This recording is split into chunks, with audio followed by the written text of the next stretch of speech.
second decade of university sports coverage, TSN proudly presents CIAU football. Welcome back to Skydome, and this is what the CIAU and the Vanier Cup is all about. Welcome back to Skydome, and the ceremonial kickoff by honorary chairman Ron Stewart. Great player in the CIAU and a great player with the CFL's Ottawa Rough Riders. Two Special Olympians were also taking part in that, Jamie Walker and Lisa Porter. They will compete in the World Winter Games. That goes February the 1st to the 8th. Time now for the coin toss. This is not ceremony. We're ready to play some football. Saskatchewan will in fact receive. St. FX will defend the north end of Skydome. There's Brian Tauris. Enough of the pomp, enough of the ceremony. We're ready to get this football game underway. Let's head upstairs to Rod Smith and Jamie Bowen. Gentlemen. All right, thank you, Darren, and welcome everyone to Skydome and what we anticipate to be a great contest between the St. FX X-Men in their blue and white and the Saskatchewan Huskies, who have been here before. All so recently, 1994, Jamie. A lot of experience. You can't talk about it enough. A great deal of experience, Rod. This is a team that had 13 starters in that 1994 Vanier Cup team. They had 22 of 24 starters returning from last year, a team that went to the Hardy Cup out west. This is an experienced group of players. It is Derek Malinchuk and Doug Rosen. Jared Rennie back to accept the kick of Jacob Marini as we look at head coach John Stevens and what a wonderful job he has done rebuilding a program that nearly died in Antigonish about 5 years ago. John Stevens, no stranger to Vanier Cups, played in one in 1976 with the Acadia Axemen and again in 1979. Came back as a player and won that year, but this is his first as a coach.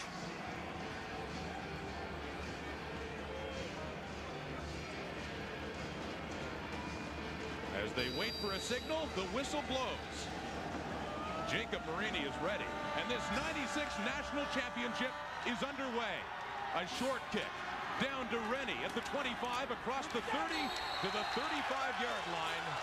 Saskatchewan is ready to go to work with this man, Brent Schneider, and another good season to him.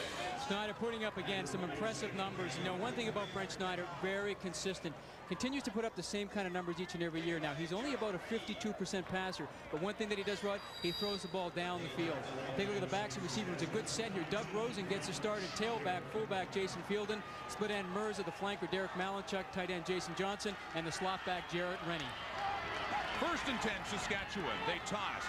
Left side, Rosen, nowhere to go. He is buried up around the 30-yard line of the Huskies. Up front for the Huskies, experienced O-line, the all-star Scott Flory, his brother Chris on the left side, David Fisher, David Rogers, they were all there in '94. The guy to watch up front defensively for St. FX is number 75, Mark Faraway, the all-star runner-up for the Metris Trophy in 1995. He is a good one. Looking to put some pressure on Schneider. A loss of 3. 2nd and 13 for Saskatchewan, and the running game is going nowhere. Rosen is buried again, and Saskatchewan will be punting. Real good job by Mike Kushner, the defensive tackle. Only 20 years old in his 4th year, and Paul Keeley, the linebacker. They're trying to run the trap draw right here. Looks like his pass handed off to Rosen, but what a great job by Kushner to split the tackle, or excuse me, the guard in the center and get inside and make the tackle. Nice job by St. FX. One thing St. FX said they would do, not going to put too much pressure on early. They want to challenge Saskatchewan to see if they can run the football. So far, X has been successful. It'll be Matt Kellett kicking it back for Ron Lorette, Jermaine Baldwin, standing at about the 40-45-yard line for X. They'll have good field position. Kellett averaging 40 yards during the regular season. This one a bit shorter. Lorette takes it and across his own 50-yard line to the 52. So X will indeed have a good place to start. And a real good defensive stand by St. FX. And you know, one thing about X's defense, they really reflect the philosophy of Coach John Stevens. You see him in the corner. If you take a look at Derek Martin coming out in the field, you know, he had an excellent season this year. Only a second-year player at a Glendale High School in Hamilton. 13 touchdowns, only 4 interceptions. I mean, those are the kind of numbers that you like to see. Good backfield here as well. Sean Musselman, of course, leading ball carrier. Paul Henry, the fullback. Greg DeLaval, Ron Lorette, Todd Sardi, and of course the All-Canadian slot back, number 25, Andre Arlane. So Derek Martin will get it going in good shape at the St. FX 52. And they toss. Musselman. Right side. Defenses are stuffing the run again. That one is going nowhere. The offensive line for St. FX. Jason Stewart, Todd Jones, Derek Sikovich, Chris Newberry, Willie Burgess. Not a very experienced O-line. A very experienced defensive line, though, for Saskatchewan, led by James Rapesi, the Metris Trophy winner in 1996 as the top lineman. Call it a gain of about a yard, make it 2nd and 9 for X. Around their 53-yard line. Martin in shotgun formation. He will throw. Not much pressure. Dumps it off to Musselman, but he will not have the first down. He crosses midfield, gets to the 57, and once again, will have a punt. One thing Saskatchewan are going to do this afternoon, they feel they're going to come out in that 4-down lineman look. Normally they like to run 30 look on first down, go to the 40 in second. Ed Carlton, the defensive coordinator, said they'll come out in that 4-down lineman look. They think they can get pretty good pressure on Derek Martin. Now Martin puts it out in the flat here to Musselman. Musselman does a good job getting his shoulders upfield, but a nice tackle coming in there by Sean Grant. Keeps him short of the first down. Paul Furlan, the linebacker and punter, standing back at his 42-yard line to get this one away. No score early in the game. Each team has had a try, and it's been 2 plays and then out. This one settling down for Jarrett Rennie at his 12. Good room up the middle. Finally taken down across the 25-yard line for U of S.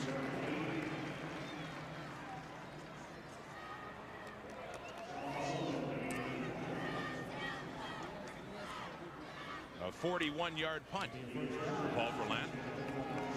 Good group of linebackers led by Paul Keeley, Dave Finley in the middle, and of course the President's Trophy nominee 2 years ago is Paul Furlan, and 2-time All-Canadian secondary. Mark Royal at the corner. Chris Arnold gets his first start. He's a freshman there. Jason Elliott inside, Richard Bergeron, and Andrew Williams is the rover. In their first drive, they just handed off twice and gained nothing and kicked it away. They hand off again with a flag on the play. Doug Rosen loses the football. And I believe St. FX has recovered. You know, St. FX have recovered, but I believe this one is going to be coming back because I think X might have been offside.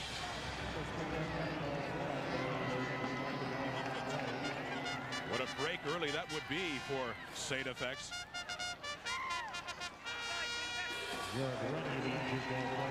I think it's number 75 at the bottom of your screen. That's Mark Fairway. Yeah, he jumps early.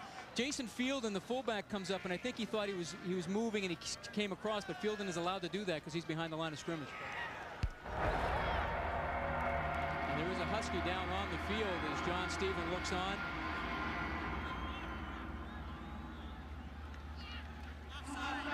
St. FX, first down. That'll be 1st and 5. As we look, I believe, at Jarrett Rennie. Slow to get up. Jarrett Rennie started his career at U of S as a running back, and they moved him to slot back because they felt they were very talented back there. And Paul Furlan, who's around the ball, of course, it's him. One of the great players to play in the CIAU the past few years. This is his final game as Jarrett Rennie comes off under his own steam. Let's go now.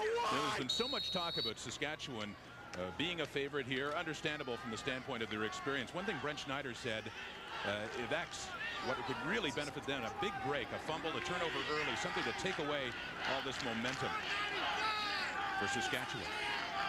Off the field momentum, if you will. They don't have much on the field yet, but getting it going here, Doug Rosen up near a Saskatchewan first down. He needed only 5 yards, of course, with a penalty. I'll tell you, it's incredible, though. You know, Saskatchewan right now are trying to go at St. FX's strength, and that is right to Paul Furlan and Mark Fairway. You see, just to the right of your screen down here is number 75, Fairway. Now, Furlan does a good job taking on the initial block and then sliding inside and making the tackle. I mean, this is really good football playing by the outside linebacker. And Doug Rosen picks up the first down, gets 5 yards. One of only 2 starters not from the province of Saskatchewan on this Husky team. He hails from Victoria, BC. First down and 10 to go. The Saskatchewan 38. Their first down of the ball game on their second drive. And Schneider will pass for the first time. And it falls incomplete, intended for Jason Johnston. Good coverage in the secondary for St. X. You'll see them go a lot more into man coverage today because they want to try and get pressure on the quarterback. This time, though, it's strictly zone cover. They rush with 4. Good job coming up by Richard Bergeron on Jason Johnson. From Sillery, Quebec. While most of the Husky players are from Saskatchewan, there's a pretty good distribution in the eastern provinces for the X-Men. In fact, a lot of players from Ontario. Back to pass, Schneider again, and that one. Falls complete, up short of the first down marker, though. Now, one thing we talked about with Schneider, how experienced he is. You know, St. X again come with the blitz. They bring Keeley and they bring Paul Ferland. Saskatchewan picked it up pretty well, but St. X are happy if he wants to dump the ball over the middle like that and keep him just short of the first down, force him into a punting situation. So the X defense has certainly done the job early. Matt Kellett, early in this ball game, will be punting for the second time. His first one going only 34 yards. Standing at about his 31. Snap off to the side, but no trouble getting it away. Drives it down to about the 30-yard line. Lorette on the return and doesn't get much. Well, I'll tell you what, they were very lucky right there because Lorette fumbled the ball just before he went out of bounds, and the referee ruled that it went off of him, so it remains X's ball, but that was very close. It's a good job down here by Mike Stewart, number 1. You know, he has contained responsibility. He keeps contained. I see the ball pops loose there, but it goes off of Lorette before it goes out of bounds. Now let's head down to the Saskatchewan sideline and Lee Pedersen. Thanks very much, Rod. Well, Jared Rennie, the slot back, got a bit of a burner, hyperextension of the neck, the doctor tells me, but he seems to have been able to shake it off and should be back in on the next series. All right, thank you, Leaf. Jared Rennie, we've told the story before. Last year, lost part of his finger when it got caught in a helmet during a game. This guy's a tough kid. So is this one. Sean Musselman, the other 32 for X. Gets close to 5 yards. Make it 3. 2nd and 7 for St. FX. You know, one of the things they want to try and do here, Rex, is they want to get the ball real deep up here to Sean Musselman so he can get his shoulders turned around and force it coming up to the line of scrimmage. Take a look how deep this pitch is. See how far back he is, but now he gets his shoulders square coming across. He's trying to break that seam, but it was a good job by Saskatchewan's defensive line to shuffle down the line of scrimmage and take it away. Musselman was such a big part of that offense last week, especially against them. Strong win. This one a pass is complete. Greg DeLaval, and he has a St. FX first down. Boy, a nice job by Greg DeLaval, you know, running it down, looking at the coverage, knowing that Saskatchewan are playing that zone and just getting in between the defenders. And Derek Martin, the kind of year that he's had, he finds those guys, gets back in the gun here, looking to the right, bang, finds the hole and delivers a strike right here. Good job, right in between those two defenders. First down, St. X. Well executed. 11-yard gain for the blue and white as they scrimmage just inside their 50-yard line. Derek Martin has them on the move, standing under center. They'll keep it on the ground. Musselman tries to get outside, and he will be able to turn the corner. Musselman breaks one tackle and takes a pop. A late hit by Trent Bagnall out of bounds near first down yardage. You know, Sean Musselman just shows you the kind of running back that he is. You know, it didn't look like there was much there to look like Saskatchewan had this pretty well contained here, but it shows you the kind of speed he has. Joe Saul right there. They run outside of Joe Saul, again outside of Jason Weber. And now Beasley's got to come up and make the hit. But look at that. He just tosses him aside like there's nothing. A real tough run right here. Now they're calling Saskatchewan here for roughing, but I don't know. It looked like Musselman was trying to tiptoe down the line of scrimmage. Now he was out of bounds, of course. He didn't know it, and I don't think the defender, Trent Bagnall, knew it as well. A collision of two trains, Musselman and that hard-hitting safety, Trent Bagnall in Saskatchewan. This has really moved X. They are well inside Saskatchewan territory at the 37-yard line, 1st and 10. Best drive early in this day, aided somewhat by a 15-yard penalty. Musselman straight up the gut. Gets 2 or 3, but not much more. Those experienced linebackers all over him.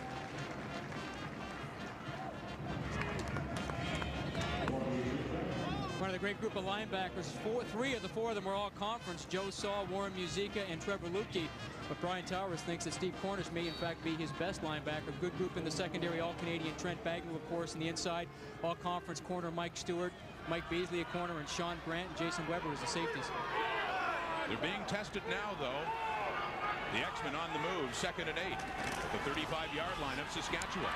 Already in scoring range, and this will put him closer, down over the 25-yard line. Musselman again. And another X first down. I tell you, you have to be very impressed with Derek Martin. Only in his 2nd year in his biggest game of his career right now. Does a real good job of keeping his head in the pocket. You know, when a quarterback gets back there and gets set and he realizes the people aren't open, then bang, you know, it kind of happens. Take a look, he gets back here. Now he knows nothing's open, nothing's open. Now he starts, but he keeps his head. He looks down the field and he finds Musselman just sitting over the middle, and Lutke has to make the tackle. Nice heads-up job by Derek Martin. Martin's playing well, and they're using Musselman, both running the football and catching it as well. And because of it, they've got a drive going down inside the 25 of the Huskies. Martin throws. No good. Inside the 15.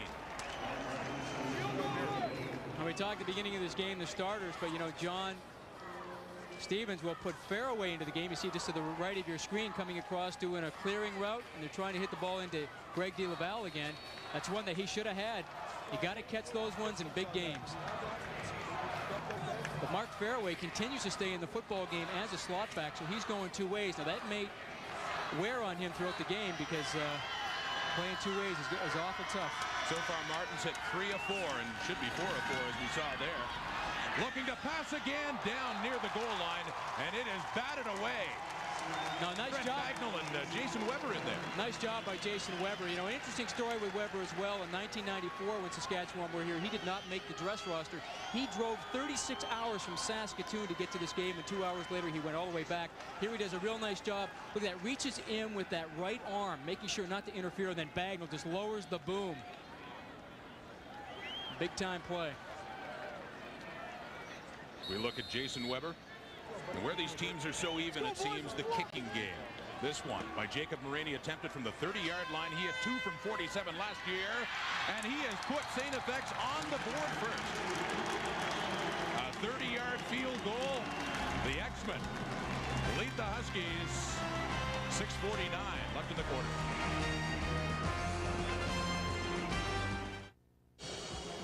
Midway through the first quarter of Vanier Cup 32, and it is the X-Men who was struck first on a 30-yard field goal by Jacob Moraney. 3-0 St. FX. And there's a happy letter walking around right now. It is the X-Men, but don't say Xavier. We've been saying Xavier rather. That's a better way of saying it. You know, a great history of this school, of course. You know, the first time they put an X on the uniform was back in 1901, and they continue to have it here in 1996, so 95 years.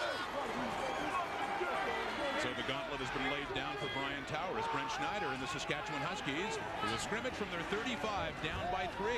Play action fake, looking deep for Rennie, nearly has it. At the St. FX 45, what a catch it would have been.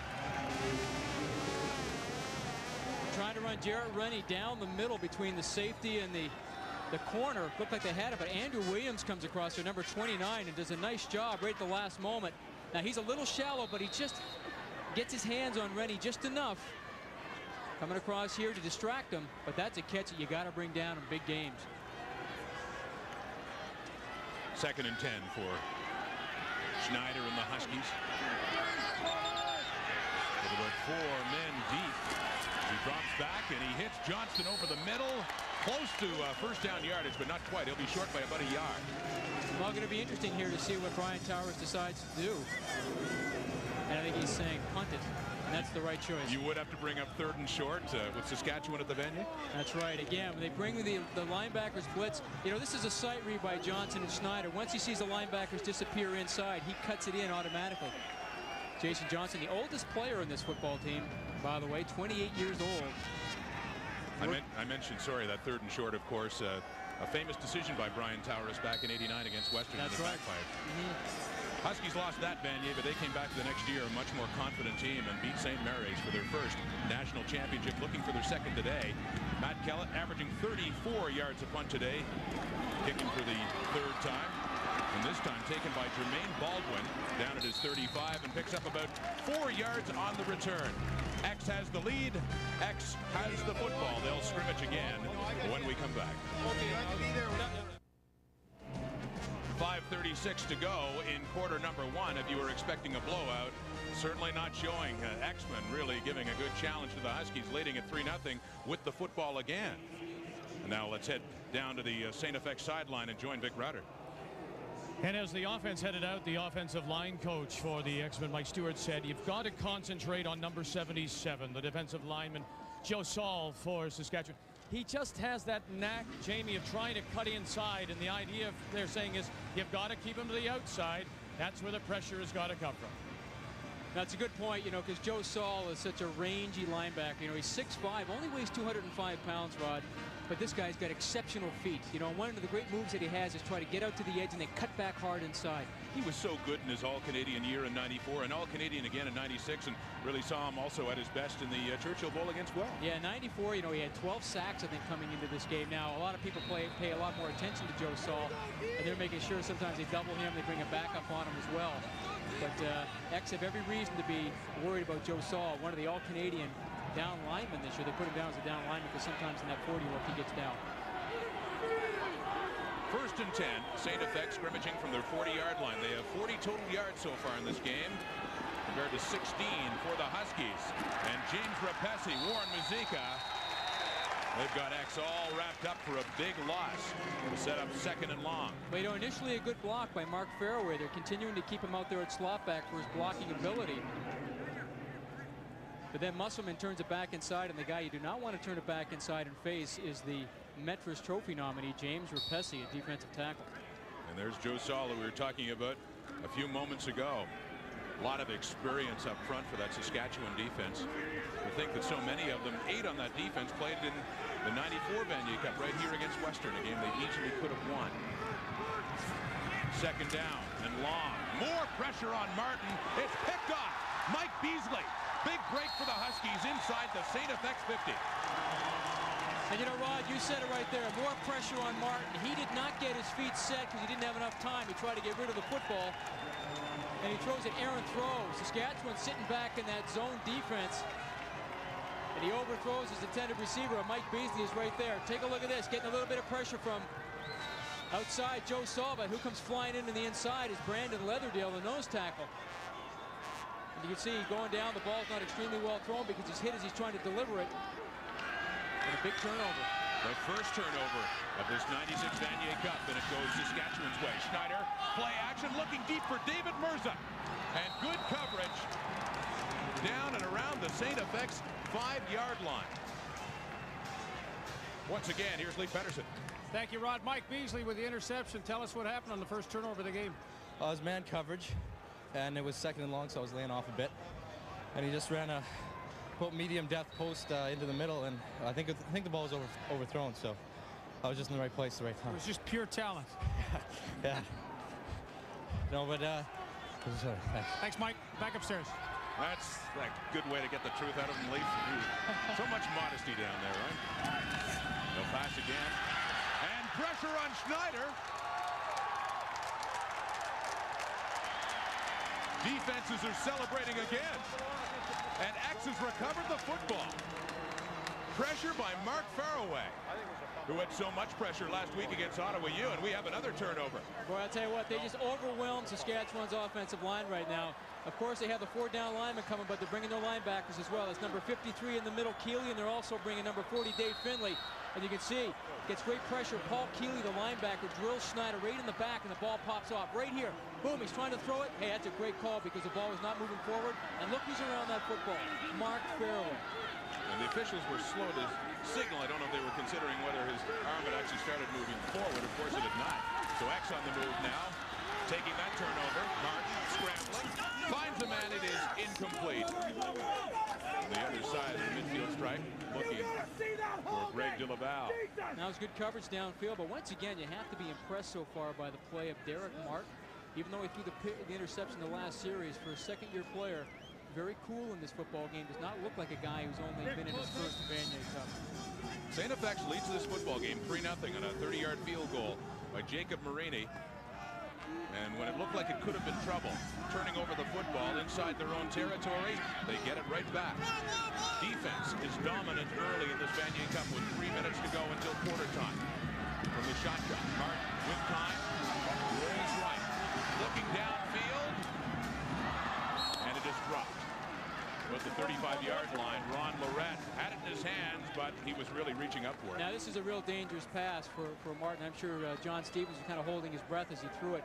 One thing you don't want to do is try and throw the ball back inside across your body when you're rolling out. You see they have 2 ex-receivers. That's Lorette, number 5, and of course Andre Arlane. Now the ball's pretty well thrown considering, but he has to go up in the air. But boy, that's a dangerous pass. Look at the number of Huskies around the football. So Furlan will punt. Martin got off to a good start, but in his last 5 passes, 4 incomplete and 1 intercepted. X is cooling off. And Furlan standing at his 42-yard line. Gets it away. Shorter kick this time. Heading down to David Mirza, one of the leading punt returners in the Canada West Conference. Takes it up to his 25-yard line. Saskatchewan gets the football again. The Huskies trailing St. FX 3-0. It's late in the first quarter in the Vanier Cup, and St. FX fans must like this score 3-0. Do they like it at Piper's Pub? Let's head to Antigonish now. Alex J. Walling, are you there? All right, my bodyguard. All right. There you have it. Need I say more? That's it. We'll come back later. All right. With the promise that those X reports get more insightful as the game goes on. I tell you what, I've spent many a time down at St. Francis Xavier, of course, growing up in Halifax and having friends that have gone there. And what a great town Antigonish is. And they really do a great job in supporting their athletic teams there. When basketball won the national championship a few years ago, they were very supportive. And now that the X-Men are in the Vanier Cup in football, that town is just going crazy. What are we doing here? Looks like a lot of fun at Piper's Pub. Alex J. very often draws the plum assignments. Looks like he's having a great time. We'll hear from him later. The handoff to Doug Rosen up to the 30-yard line. About 5 yards for Saskatchewan. And you know, it looks like that play is there, and they're just a step away from breaking it right now. But I'm not sure if there's a little bit of rust in Doug Rosen, not having played for the last month, coming back off of those injuries. And X do a real good job of kind of closing that seam down very quickly. Normally Rosen's in there like a shot. But sometimes when you haven't played in a while, it's tough to kind of get that game speed back up to par. And I'm sure if he doesn't get it going, Brian Towers would not hesitate to put in Tony Chad, who did so well in the playoffs up to this point. Rosen, 4 carries for 4 yards, a flag down, pass in behind, and intercepted.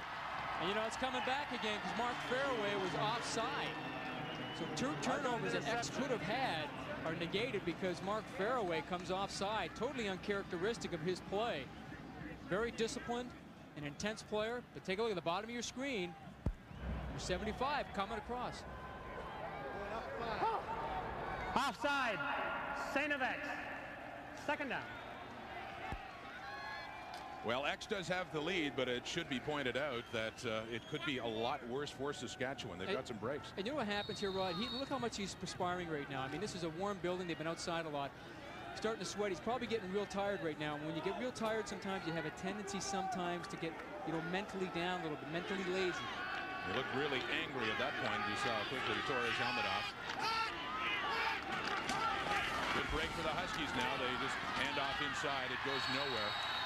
I'll tell you right now, Saskatchewan's offensive line are not used to the quickness of St. FX defensive line. You might want to have a look at I mean, they're trying to run trap inside here, and Neil Myers does a great job initially, the defensive lineman, of getting in there and making things change. And look at the shedding of the blocks by Keeley, number 53. I mean, that's just great linebacker play. Just no room at all. These guys are very quick up front. Paul Keeley and others stuffing up the big Saskatchewan fullback, Jason Fielden. From the P in Ontario is Keeley. It is 3rd down. Call it inches.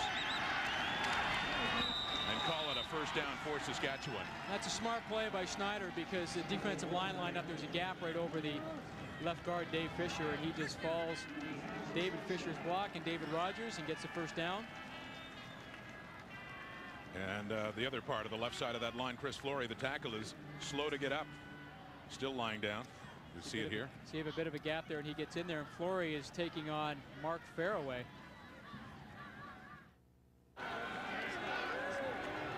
The one all-star on that offensive line for Saskatchewan in '96. What a tough loss that is. They go to work. They counter inside to Rosen, who picks up about 6 yards on the first down. Well, that's a long trap that Saskatchewan really like. You know, teams are getting penetration against them. They try to trap it outside and take advantage of their aggressiveness.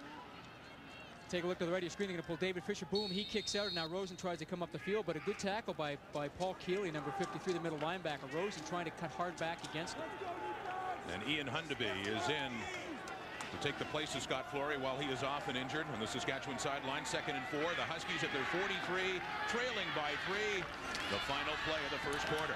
And the pass falls incomplete. Saskatchewan will be punting this time. And you can see Schneider's really upset with himself because he knows, hey, listen, I'm a veteran. I got to get my feet set before I deliver that football. He's trying to throw the ball while he's still backpedaling. I'm sure that Brian Towers is going to say to him, come on, Brian, you know better than that. Schneider 2 for 5 for 16 yards so far. We have hit quarter time, and we certainly have a football game. Saskatchewan has some work to do, and they'll be kicking when we come back.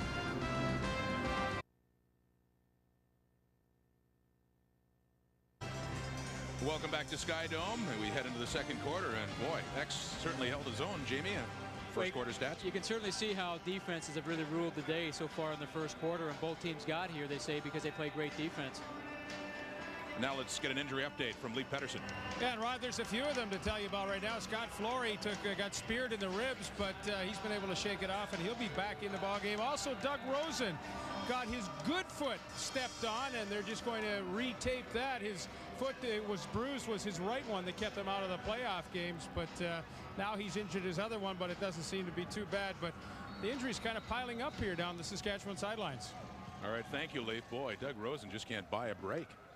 Been injured most of the season. They say he just took a tremendous pounding this year, and he's been off for the last month.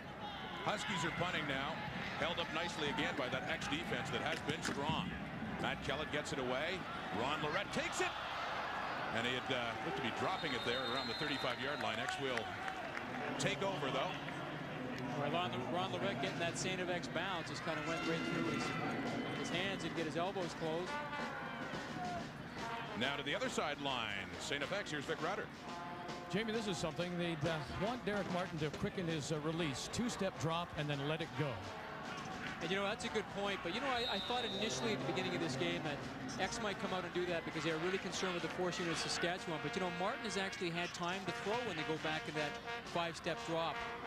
But now we might see something a little bit different here, try to execute the offense a little bit quicker. He completed 3 of his first 4, and you see his numbers now 3 of 8. 0 for 4 in those last 4 passes. Had an interception, pressure's on, and it is knocked away. But you see right there, they're doing a good job up front with St. X. He's got more than enough time to throw the football. That time, Trevor Lutke, who normally plays outside linebacker in that 30, but when they go to the 40, he put him back inside, and he does a good job here against Musselman. He just spying him and gets in there and knocks the ball away. We can see really Martin not under very much pressure. One of those crazy linebackers I talked about earlier. Him and Warren Muzica. Sounds like the rest of the defense thinks they're crazy. But they like the job they do. A couple of conference all-stars on that strong Saskatchewan defense that needs to stay strong. Green and white. Trailing X by 3. Martin to throw. Over to the sidelines. It falls incomplete, and St. FX will be punting. That's good coverage by Saskatchewan. The secondary, Mike Stewart, of course, all-conference defensive back in Canada West. Try to run Lorette on an out, and they try to run Andre Arlane on the seam. A good coverage by Mike Stewart. Mike Stewart, his brother Dan, of course, played in the 1994 Vanier Cup. Mike has carried on that tradition.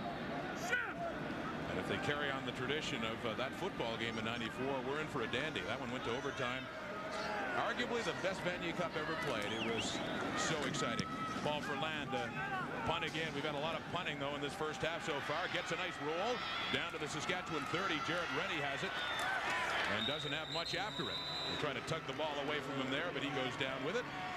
Schneider and the Huskies will take over. And you know, there's one thing that drives a coach like Brian Towers, I'm sure, crazy, is when your punt returners let the ball bounce in the field, because it's been shown time and time again that the kicking team will usually gain another 15 yards, so it's best to take that ball in the air. Derek Martin, you can see the kind of heat that these guys are experiencing. Look at all the sweat off of here. But take a look at this. You got to field this one in the air. You got to come up and attack it. Take a look at where it bounces. Now it's another 10, 15 yards right here that Saskatchewan lose in field position. Here come the Huskies again. Schneider standing under center, David Rogers, from the 33-yard line. They've had a tough day so far. Have not been able to do much against this XD. Not a bad gain up the middle there for Doug Rosen. This is what Saskatchewan want to try to establish here now, is getting into second down in short situations. Here's another update now from the Saskatchewan sideline. Leaf. You know, Rod, Jamie, was interesting. Well, Doug Rosen was getting taped up. I said, is this as physical a game as it looks? He said, yeah. He said, you know, UBC and Calgary were extremely physical. And he said, I'll tell you, St. FX ranks right up there with both of those teams. There's some pretty good hitting going on down here. Now you can hear the licks all the way up here. A lot of pops. Both defenses are so strong. A lot of strong, talented athletes. That one is batted. For more good defensive work. Nice job by, number 70, Neil Myers. Getting a hand up there. Brett Schneider getting off to a slow start. Take a look at Neil Myers. Take a look at that helmet. I mean, someone's got to give him a paint job. Take a look at number 70. Gets his hands up there. Almost goes right through his hands. Now, he has one interception this year, so he must have pretty good hands if you're picking him off when you're that close to the quarterback. Yeah, but think about that, though. You got a helmet looking like that. That's a badge of honor. You don't paint that. Absolutely. They work hard bashing that thing up. Dragging it through the parking lot. And so on. Yeah, that's from hitting heads. Yeah. Punt number 5, and he won't get it away. Doesn't look like it. The snap is high. Matt Kellett should just fall on it, and finally does. 2 more points will go to St. FX. That's a smart move by Kellett, even though it could have been real disaster for Saskatchewan, and Brian Towers just cannot believe it right now. A fundamental cost Saskatchewan. But not only is it 2 points, actually going to get the ball back here, and Kellett looking around, the snap right over his head. Now Kellett does a smart job here, just get the ball, get into the end zone. He has a little bit of trouble holding on to it initially. Right here. It's almost better for him that it went into the end zone, because sometimes kickers, when they get back in that situation, aren't sure what to do, and the last thing that Brian Towers would have wanted is for him to go down to the 2-yard line. Let's go, kick off! And, you know, mentally coming into this game, you know, St. FX heard all week long that they were 17-point underdogs. The Huskies were going to roll them and so on and so forth. And, you know, it's so vitally important in a game like this, the closer they keep it. Now they have the lead. The more confidence they're going to gain, and the more frustrated Saskatchewan will get. And to be fair to both teams, Saskatchewan did not want to buy into any of this favorite talk. Absolutely. And yet they were ranked number 1 with all their experience coming in, and I can certainly understand. I'm not talking about points here. I'm just talking about them being established as a favorite. It is difficult to judge out of conference stuff. The Atlantic Conference St. FX X-Men are looking very strong right now, especially defensively with a 5-0 lead and getting the football back. Just across their 25-yard line, being pushed back there.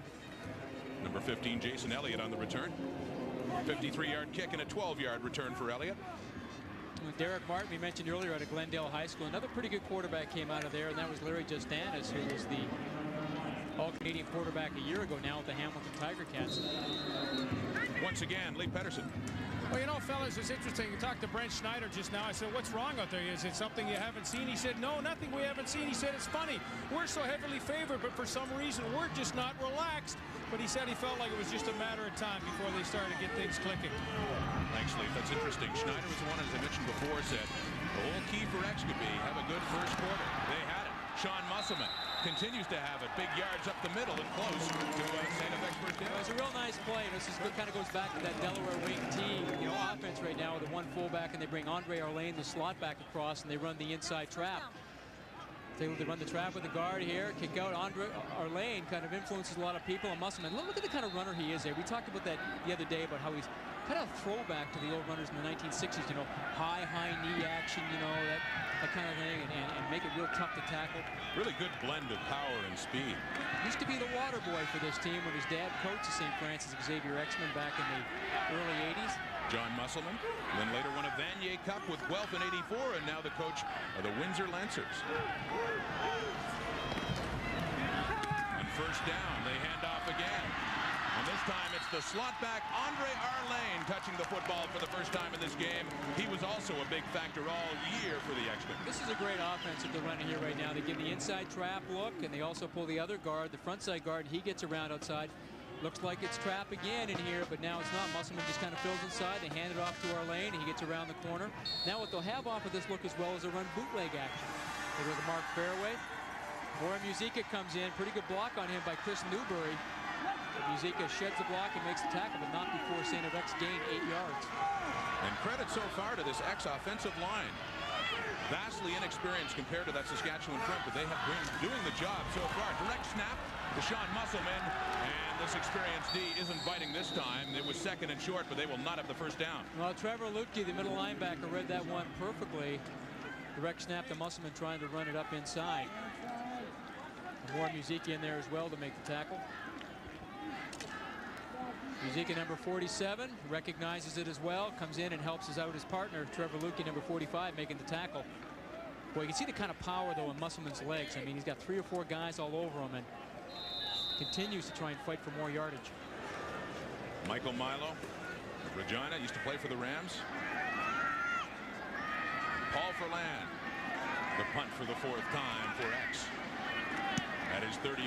This one, not a spiral, but higher and deeper. Down inside the 25, Saskatchewan, and about a 4 or 5 yard return.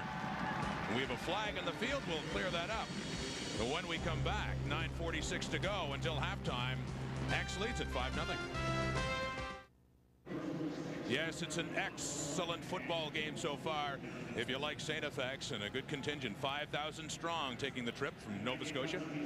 The flag you were talking about, Rod, on the field was unsportsmanlike contact or conduct by number 40, Dave Finley. You saw in the middle of the screen drilling a guy in the back, and the official way up the field saw that and threw the flag and tacked on another 15 yards for Saskatchewan.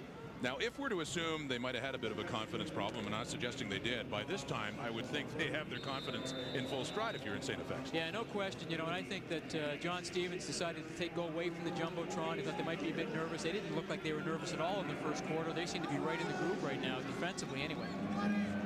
Forget the talk about favorites and underdogs. It is 5-0, 9:32 to go until halftime. Saskatchewan trailing. They pass, and once again, it is not on target. Schneider has not been sharp so far. That one intended for Jason Fielding. And he just can't believe it. You know, he's got exactly what he wants right out here. He's got Jason Fielding out in the flat with nobody around him, and he overthrows him. If Fielding catches this one, this is a good 20-yard gain. Gets back in here, gets feet set. I mean, look at this, no one around him. He's going to turn that corner and get up the field, force one of the inside defenders, and he just can't believe it, saying, come on, get your game together.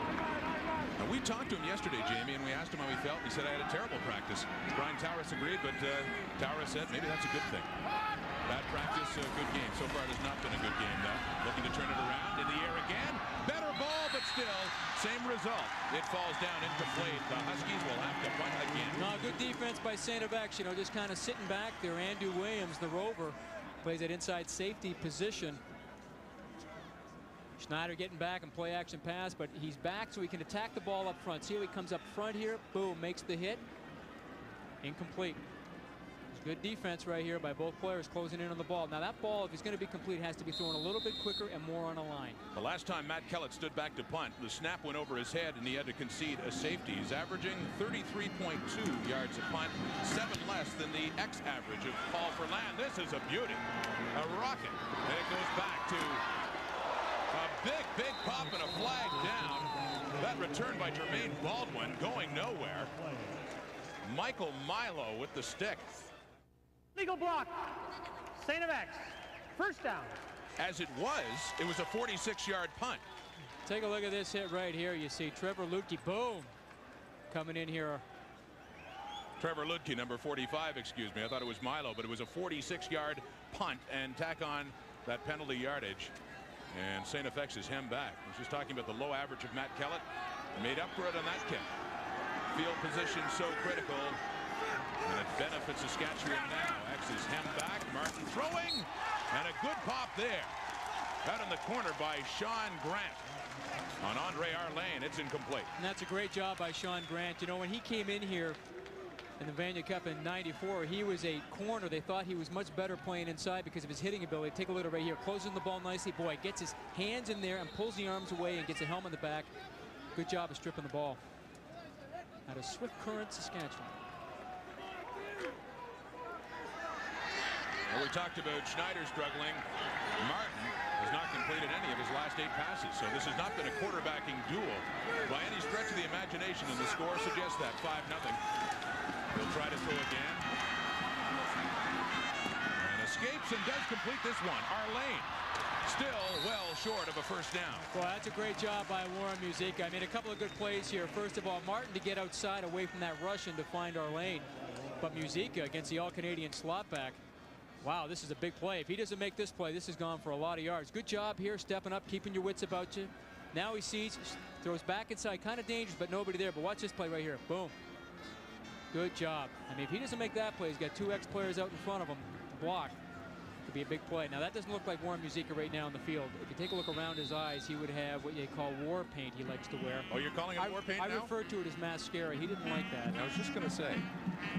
I wanted to hear his reaction. I wish I could have seen it. I'm glad I was about 150 yards away from him. That's a good distance. Whoa! Let's talk about distance. That was close. So close to being blocked, and as a result, there will be a roughing the kicker call against the Huskies. Well, you know what's worse is that's Paul Ferland down on the ground. Now, he's getting up, and that's a good sign. But you know what's strange is that the ball was kicked actually underneath Trent Bagnall. He was right there, but he didn't get a piece of it. If he touches it, there's no roughing.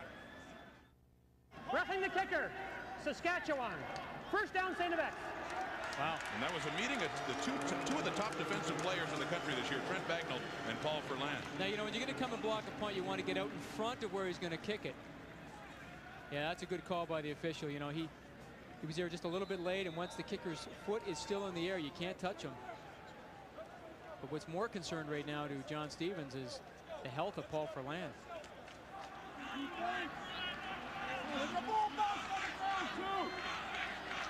Pays to have a tough linebacker as your punter, though. Michael Lansford and Lee Pedersen pointed out in our Atlantic goal coverage last week. Not bad having a punter back there to make that saving tackle, too. As X hands off to Musselman again. He's having a busy first half, picks up about 4.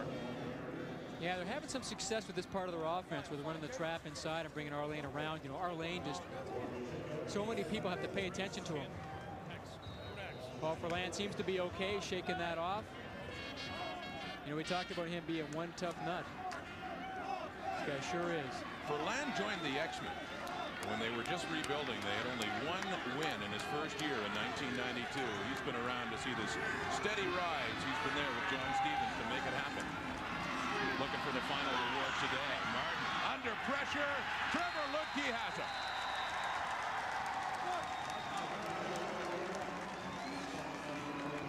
X loses yardage, and they'll have to give up the football again. You know, everybody all year long has talked about the force unit for Saskatchewan and haven't really given much credit to the secondary, but this is a secondary sack right here. I mean, there's just nobody there in which to throw to, and then Lukey hunts him down. I mean, he has plenty of protection initially, gets set, looks downfield, and then he's flushed out of the... Now, this is not a good sign. Martin seems to be hurt right now a little bit after that tackle from Trevor Lutke. Although the way this game has gone so far, an injury to a linebacker could be more critical than an injury to a quarterback. And the punt down to the Saskatchewan 30. It was Jacob Morini, by the way, making that punt in place of Paul Ferland, who's on the sideline. The return by Jarrett Rennie of 9 yards. Trevor Lutke. And Martin injured. We'll sort that out when we come back.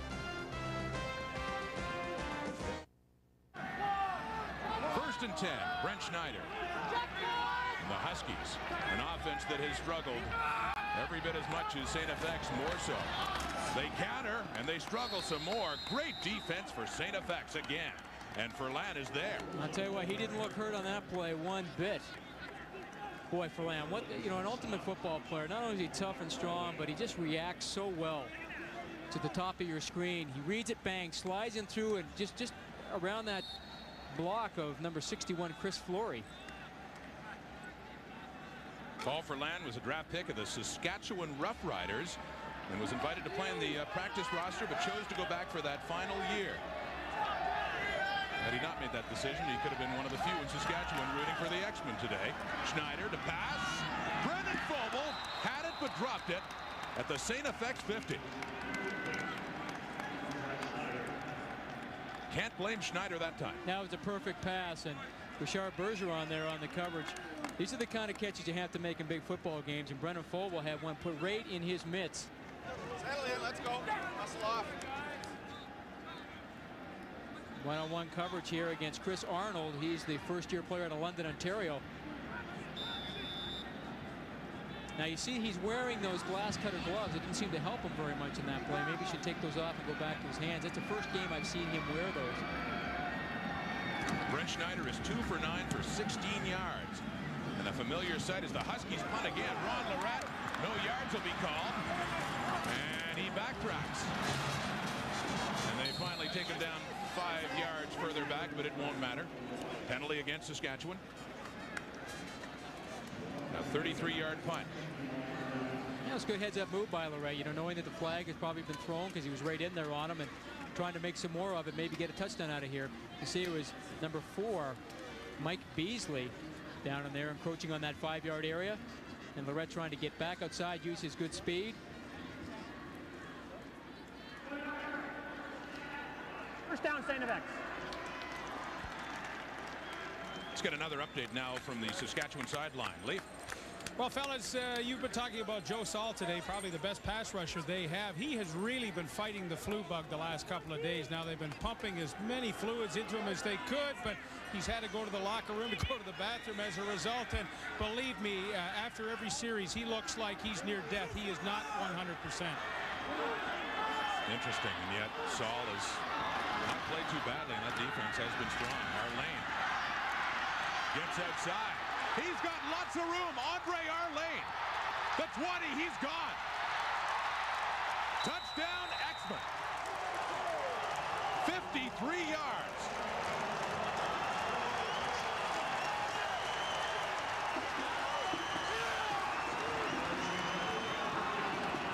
And flags are down.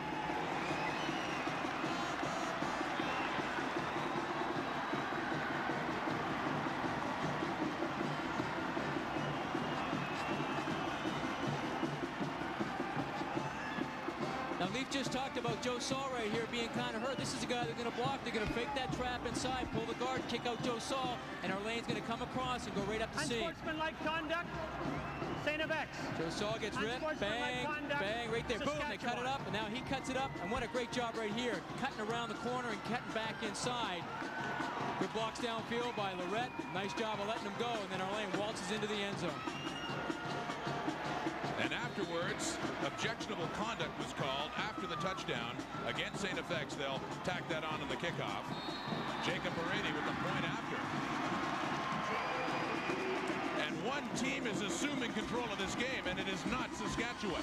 The X-Men, with 4:15 to go to the half, are up 12-0. Alex J., can you hear me? Yeah, I can hear you. Okay, first of all, James Mooney is an alumni from the Yukon who came all the way down here cheering for X. And right here, hold on a second, is Adam Garris. And Adam is a football player playing for X. He's on crutches, he can't make it. Give me the thoughts on it. It's still early in the game, and we're Del Rio Beetle. I hear your mother's paying for the bar bill. How's it going? We're working on it. All right. There you have it. Excitement personified. All right. Yeah, the celebration on in earnest in Etiquette-ish. And to read his T-shirt, he had Blue Thunder on there, ex-football, and they certainly are thundering right here this afternoon. That was a 57-yard run. That is the second longest in Vanier history. Bob Torrance had the longest before. And the return, Jarrett Rennie, and he gets out to the 35. Let's head to the X-Men sideline. Vic Rudder. Andre Arlane, congratulations, 57 yards. As your coach said, you followed the blocks beautifully. The guy's been doing a great job all season blocking for me. I saw it before in the other sweep. Jonesy made a great block. All the linemen got out there and downfield blocking by the receivers good. There was a thought that if you could survive, keep them off the board, then you'd have time, and now you have the lead. Tons more time left in the game. There's 4 minutes left in the half. We still got another half to play, so the game's not over yet. Thanks, guys. Arlane, like Paul Verland from Stony Creek, Ontario, not far from here. We have a lot of fans rooting for them here at Skydome. Short gain for Doug Rosen. 2 or 3 yards. And you know, Rod, I think this is a real critical series for Saskatchewan right now with, 3:40 to go in the first half here. They really haven't been able to get anything going offensively. X has all the momentum right now, and their defense is starting to feed off of what has happened now with their offense. Brian Towers has got to try to nip this thing right in the bud and give them some momentum to get them back into this football game. Huskies said they would be sending in plays every down. Brennan Foble came in, replacing Derek Malinchuk. giving instructions to Brent Schneider on a 2nd and 6 at the Husky 39-yard line, down by 12 with 3:15 to go until halftime. The blitz is on, the quick release, and it's caught for a Saskatchewan first down to Jarrett Rennie. Check that, Jason Johnston. Jason Johnson once again does a nice job. When they see that blitz coming with Keeley, he's going to go inside every time.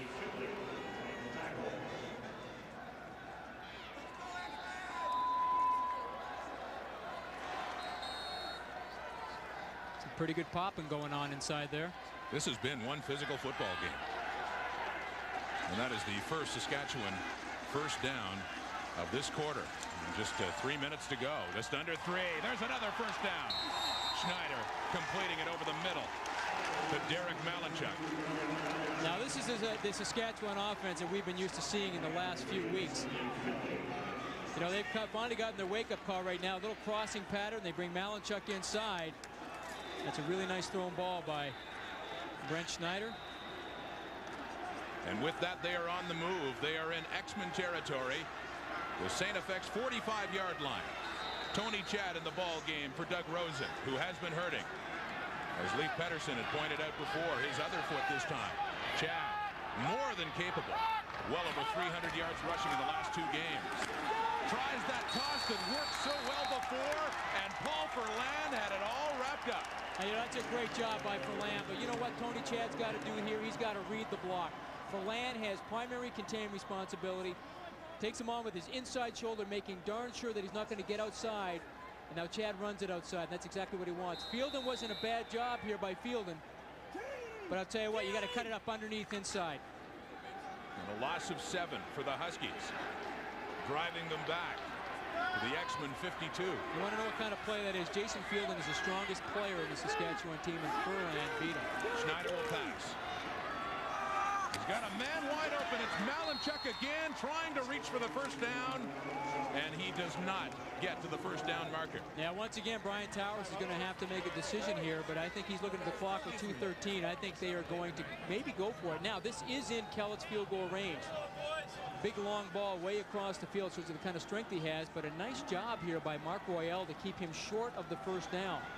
Get the ball knife upfield. Malinchuk tries to reach, but see, he steps out of bounds there before he gets the ball up past the yard marker. If they were going to kick it, it would be from 49 yards, and you're right, Jamie, that is easily within Kellett's range. Yeah, he's kicked a 57-yarder now. He also told me a crazy story yesterday. He said that he kicked a 76-yarder in practice. What?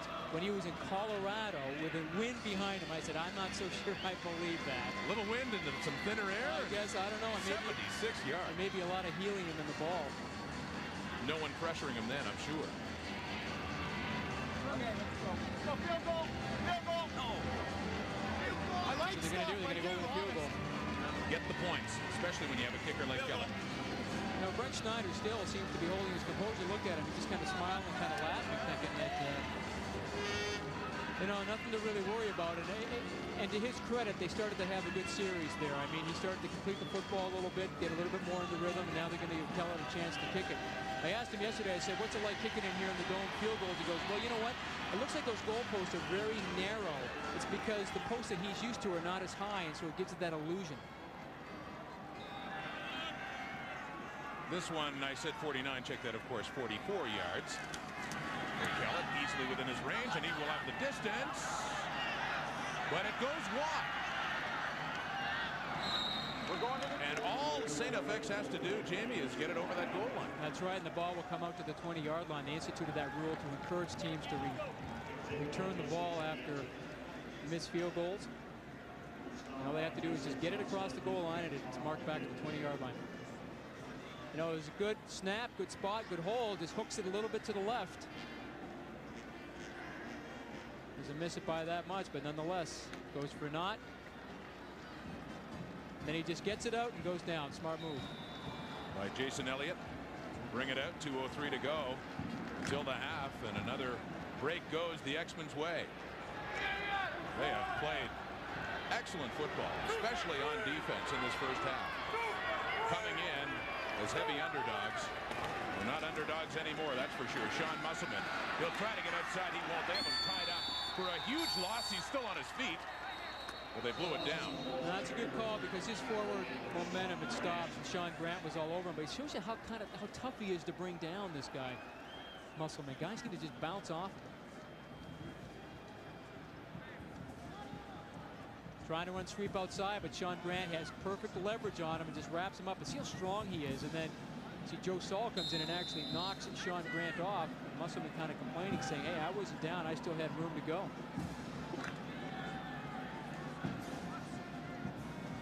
So X is down inside its 15-yard line. 2nd and 17.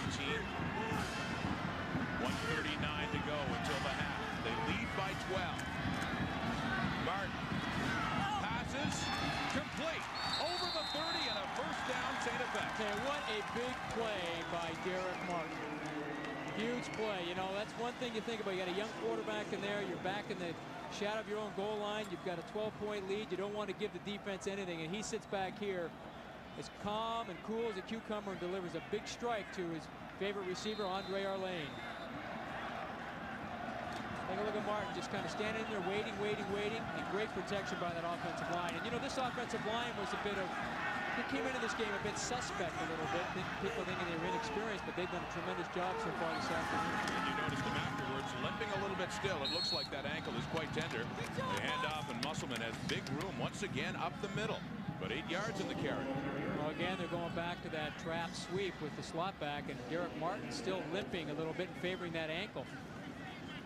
But, you know, sometimes in a game of this nature, it's the adrenaline flows. Now, what's going to happen at halftime when he's not moving on it? Sometimes that thing can start to swell up on you a little bit, get a little sore. I'm sure the trainers will be looking at him at halftime and trying to give as much comfort as possible. As John Stevens has to like what he's seen so far in this first half. He's won a Vanier Cup before as a player with the Acadie Axemen in 1979. They needed short yardage, and they got short yardage, a little too short. They'll be probably a couple of feet shy of a first down here over the 42-yard line. Yeah, they're going to be a little bit short here, and I think John Stevens, if he is smart and he has looked at game tape, I think he's going to kick this one away. Now, I could be wrong here, but they love to run Musselman off tackle up the middle as well. Just look at the kind of strength he has in his legs. I mean, the initial tackle never brings that guy down.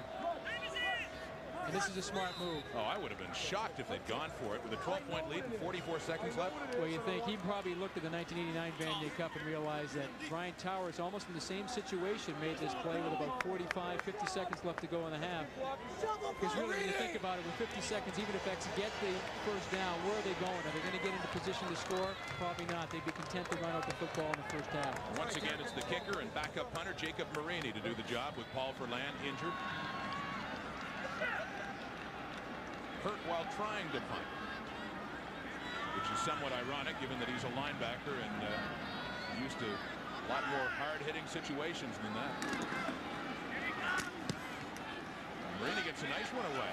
A spiral, driving, David Mirza right out of bounds inside the Saskatchewan 25-yard line. Well, you can't kick it any better than that. I mean, that went right up the pounds just as it was coming down. Down to the X-side line, and Vic Rutter. Tell me about this foot. It just like I twisted a bit on the tackle when I got tackled a couple plays ago. It should be all right. I think it's just I'll keep playing. Stiffening up? A little bit, but it'll be all right. Thanks, Vic. And I'm sure inspired by that score, he doesn't want to take himself out of this football. Well, they say they raised him tough in Hamilton, and that's his hometown. The Rookie of the Year in 1995 for St. X, Derek Martin, got the start as a freshman. It's really paid off in his second year. Good future ahead for the X-Men. And for them, the future is now 21 to go in the half. And the Huskies are pinned deep, just getting it over the 25-yard line. Certainly appears now that they will be entirely shut out in this first half. Who would have thought that? Certainly not that man right there, Brian Towers. You know, coming into this game, Rod, I mean, they've done very good in the second quarter, you know, scoring 93 points. That has been, in fact, their best quarter all season long, and they've been shut out. And the numbers say a lot. Brent Schneider, 5 for 12. Once again, a big surprise given the season he's had. And, you know, in fairness to him, he's had a couple of drops. You know, Brennan Fogel dropped one and Jarrett Rennie. But those are not the best numbers. And they just keep it along the ground to run the clock out. And they will head to the locker room to regroup and see exactly what went wrong. This was not in the script for Saskatchewan. Although they probably didn't think of themselves as prohibitive favorites, I'm sure they liked their chances and probably still do. 12 points can easily be erased in Canadian university football. But X has got to love it. Now let's head down to the X sideline and Vic Router. Coach Stevens, yeah, we'll watch ourselves as we walk. Thank you. You, no disrespect, you surprised a lot of people in that half. Well, I think everybody saw that our defense is for real. You know, and offensively, we did throw an interception. They got some great pressure on Derek Martin, and you know, it sort of disrupted his rhythm. And offensively, we haven't beat ourselves. We did come up with one big play. Concerns about Martin and that ankle now? Well, it's a little bit of a limp to it, but you know, I think he'll finish the game. This is a big game. You're getting some big play from your defensive seven. The offensive line was a question mark. They're not allowing they're giving him his time. Oh, no question. We think the offensive line is doing a great job. You know, they're keeping us in the game. You know, we're been really pleased with them all year. They did a great job against the GGs a couple of weeks ago, and they're doing a great job today. Congratulations on a great half. 12-0. The X-Men. I think it's a surprise, Rod. I agree, Vic. You certainly have to think so. The X-Men, Andre Arlane with the big offensive play of the half, the touchdown, and X is up after 30 minutes.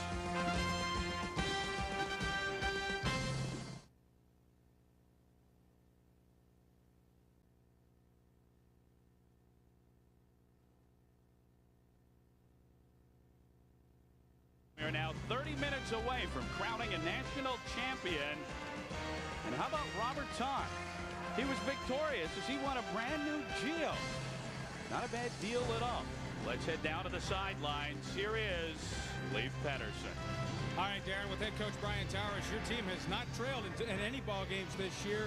What did you tell the guys at halftime? Well, we just said we got to go out and open it up a little bit more. The difference in the first half, I thought, was one big play. They got a 65 or 70-yard run on us, and other than that, it's a 3-0 ball game, and we missed the field goal that we could have had. So we got to go out, and I think the first touchdown's a big one. You know, if we can get it, then we're right back in it. If they get it, then it's going to be an uphill struggle. But we got to be way more physical and get a little more excited about this thing and open up our offense a little bit. Yeah, I agree. Get excited. Good luck in the second. All right, thanks.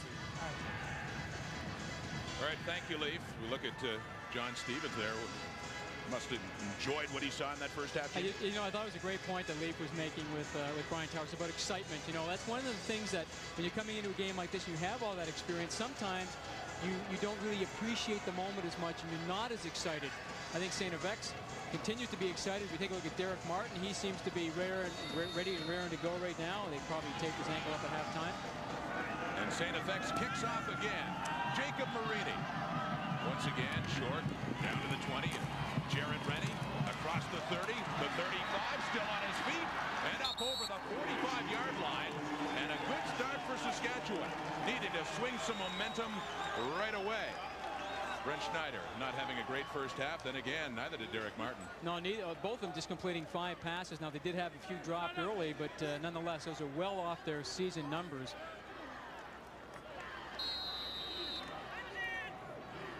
And here is that return by Rennie. Yeah, Jared Rennie does a nice job. We talked about getting excited. These are the kind of things that help your team get excited, having a good kickoff return right to center field. A 33-yard return to give Saskatchewan excellent field position. They need it. They're down by 12 in a defensive football game. Those points are bigger in this style, and that's a big-time run over to the X-50-yard line for Tony Chad, filling in for the injured Doug Rosen once again. That is a better run. They're trying to run that draw again with the single back in the backfield. Doug Rosen is not in the football game. Obviously, they felt he was injured at halftime and cannot go right now. Tony Chad is still getting the work. Down to the Husky sideline now. Leif Pettersson.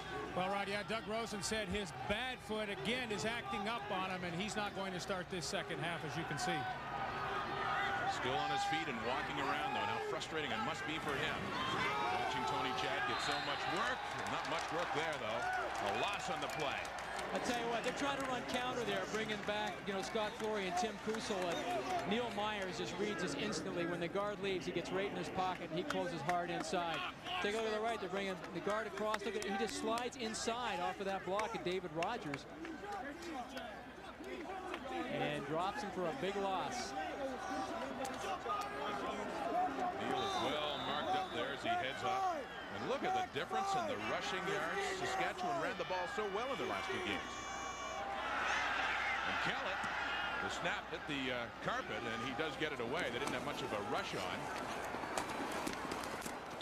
The return there for Ron Lorette around the 30-yard line. Well, Brian Towers just has not seen things like this at all. His team is starting to make mistakes, and this is so uncharacteristic of this Huskies team. We had a high snap earlier, now we have a low snap. Kellett does a good job of getting control of the ball, and then he takes that little peek to make sure he can get it off. That must really irritate a head coach. It's when the fundamental things are not going right in a game where this is where everything should be in sync. Frustrating for Brian Towers. As you mentioned, there was a high snap earlier that cost Saskatchewan 2 points. Went over the head of Kellett, and he had to concede the safety in the end zone. St. FX with the football. The toss. Sean Musselman trying to get outside. Turns the corner. Has some yards over the X35. Now, if you notice who's out of the game for Saskatchewan, they're all Canadian. Joe Saul is not in the football game right now. Taking his place is number 60, the outside linebacker, Colin Tanner. And Lee Pedersen had mentioned that Joe Saul did not feel very well at all. Has not felt well this week.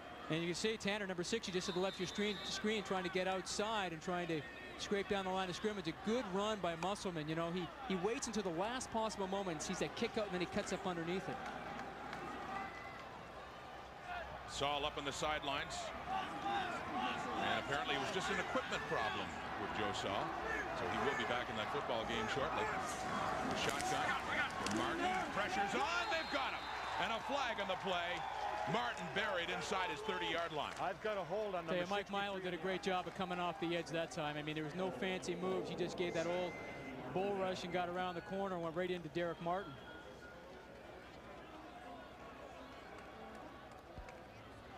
Holding. St. FX. Decline. 3rd down. You know, Mike Milo, one of those undersized defensive linemen, only 6'2", 227, but has extreme quickness, great strength, 375-pound bench. But of Ituna, Saskatchewan, played his junior football with the Regina Rams in only his 2nd year. And the 2nd sack of the day for Saskatchewan. Hemming X a little further deep. Marini getting it away just inside his 15, and a really short kick. He shanked it. Out of bounds, still in X territory at the 46. Another good break for the Huskies. You know, they talked about why Derek Martin wasn't their punter, or excuse me, Jacob Marini wasn't their punter earlier in the year, and they said that, you know, he'll get off a good one, but he's just not consistent, and you can see what they were talking about. Just before the first half, he had a real boomer. This one goes off the side of his foot, and the last thing you want to give Saskatchewan right now is field position. Marini in, of course, because Paul Furlan got injured. Furlan's still in the football game, but not punting anymore. And this is what the Huskies need. They'll scrimmage from the X45. Schneider trying to get things going. It's been so slow after that first half. Complete. Malinchuk. And a first down for the Huskies. This is a kind of offense I think you're going to see a little bit more. X have done such a good job of taking away the run for Saskatchewan. I think Brent Schneider realizes, hey, it's time for me maybe to take this game into my own hands. They run Jenny on that benching up, and then they slip Malinchuk inside. Does a good job of trying to get up the field after he makes the catch, and you can see number 53, Paul Keeley, coming in the linebacker, laying on a big hit. Down to the St. FX 33-yard line. Schneider and the Huskies trying to rebound from a miserable first half. And they'll pass again. Schneider over the middle in a crowd, and it's no good. And Schneider pays the price, knocked down afterwards. And you know what, there's a real mix-up there because Jason Fielden and Jarrett Rennie were both running post routes, almost ran into one another. See Schneider kind of looking at it. Now, actually initially not bad protection right here. He's got some room, but again, Mark Fairway comes in, slips that block and lays a big lick. But take a look inside here. There's Jarrett Rennie, and also at the top of your screen, you've got Jason Fielden. One thing you don't want to do is bring another defender into the picture. Jason Elliott was there along with Andrew Williams. So it's 2nd and 10, Saskatchewan. Easily in field goal range, but they need a lot more than that now. 12-0. Over the middle for Malinchuk. Another catch. Another Husky first down inside the 20. Tell you what, did he ever thread the needle on that? And Malinchuk paid the big price. That's the tough thing about those smaller wide receivers. Malinchuk only 5'9", 185 pounds. It takes a lot of guts to come over the middle, especially when you have people like Paul Keeley playing a linebacker. They run Jarrett Rennie on the seam, and they bring Malinchuk inside. And take a look at this hit right here. Boom, and that was Dave Finley lowering the boom on Malinchuk. Good protection, a nice catch. Did a pretty good job of turning his body, knowing that Finley was there, but nonetheless took the big hit. Talk about costly injuries. I'll tell you what, again. Sorry, that was close to being picked off by Paul Keeley. Just went through his hand. Sorry, Rod. Good concentration by Malinchuk, but this has been the biggest offensive bonus for Saskatchewan on a slow day. 4 receptions, 58 yards. They need him in this game. He is heading off for at least a play under his own steam now. Derek Malinchuk, one of only 2 players in this offense that is not from the province of Saskatchewan. He played with the Okanagan Sun. Native of Kelowna. Brian Towers did some scouting in BC a couple of years ago. Came up with Doug Rosen from Victoria, playing with the Vancouver Island Sharks. Derek Malinchuk revamped that offense after Vanier Cup 94. Some nice substitutions, additions. Schneider to throw again to Jason Fielden. He's got it inside the 10, pulls his way down to the 5. It'll be 1st and goal, Saskatchewan. Now, this is a play that Saskatchewan ran a little bit earlier in which Schneider missed Fielden. This time he doesn't miss him at all, and the big fullback makes a nice reception and turns it up the field. You see him get out in the flat. Linebacker Paul Keeley in that chase mode and dodges a block or a tackle by Dave Finley and gets up to the 5-yard line. The strongest player in the Saskatchewan Husky team benches close to 400 pounds. And a pretty good receiver, too. During the regular season, 5 catches, 45 yards, an average of 9 per catch. Got more than that time. 1st and goal, Schneider into the end zone. Touchdown, Saskatchewan.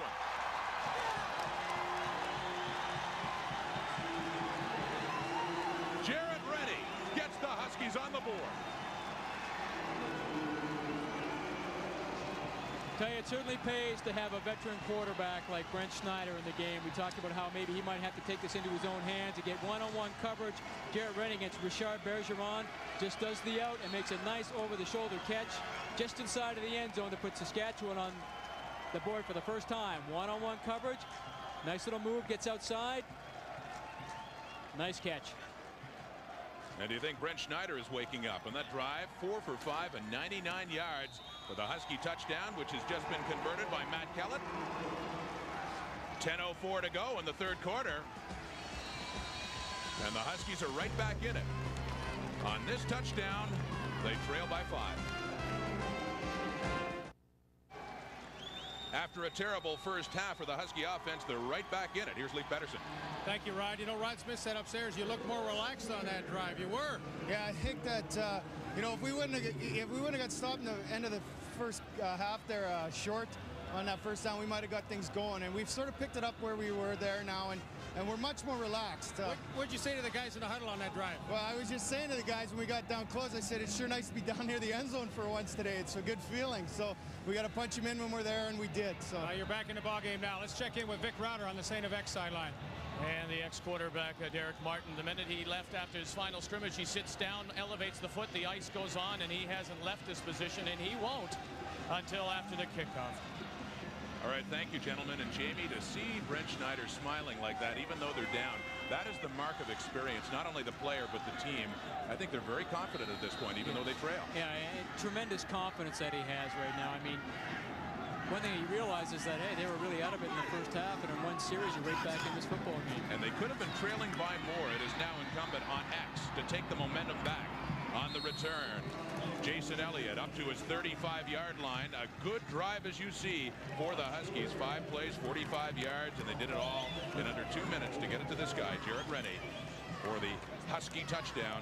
A 13-yard return on that kickoff. Jarrett Rennie, the former running back, they made him into a slot back. They thought he was too good of a player to be sitting on the bench. As Derek Martin comes back out on the field, hobbled by that sprained ankle, but nonetheless still in this football game. This is a good challenge for the X offense now. They have moved the ball well. They did it in the first half. They have one big play for the touchdown for Arlane. They've run Musselman well. They will go to throw. Martin steps in, big pressure, gets away, and throws it away, basically. It'll be 2nd down. That Husky front 7 is starting to put a lot of pressure on Martin, knowing he is a little wonky ankle there. And you can see him limping away right now. And once again, you know, when you have an ankle like this, Got pretty good protection. Does a nice job of stepping up here. Looks like he's going to get away, but again, James Rapesi tracking him down here. Does a nice job just to get rid of the football, but you know, you can't take that kind of a pounding play after play after play. It's going to wear on you. Martin still in, visibly hurting, stepping over center, 2nd and 10. The X-Men at their own 33. They've just been scored upon. They're trying to get the momentum back, and they run the draw to Musselman. And this time, the Huskies have them all wrapped up. Trevor Ludke, one of them in there, and Sean Grant the other. And you know, a great job by Sean Grant. You know, most people tell you tackle low, but you know, you can't tackle a guy like Sean Musselman low. He's just you're gonna bounce off of him. So Sean Grant tries to jump on his back for the ride and slow him down a little bit until Trevor Ludke, the linebacker, come over and make the hit on him.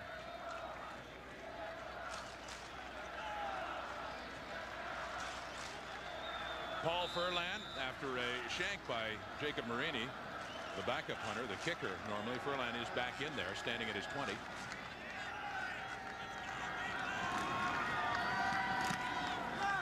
A low driving kick. And that's picked up and taken close to midfield for David Mirza, the leading punt returner on the team.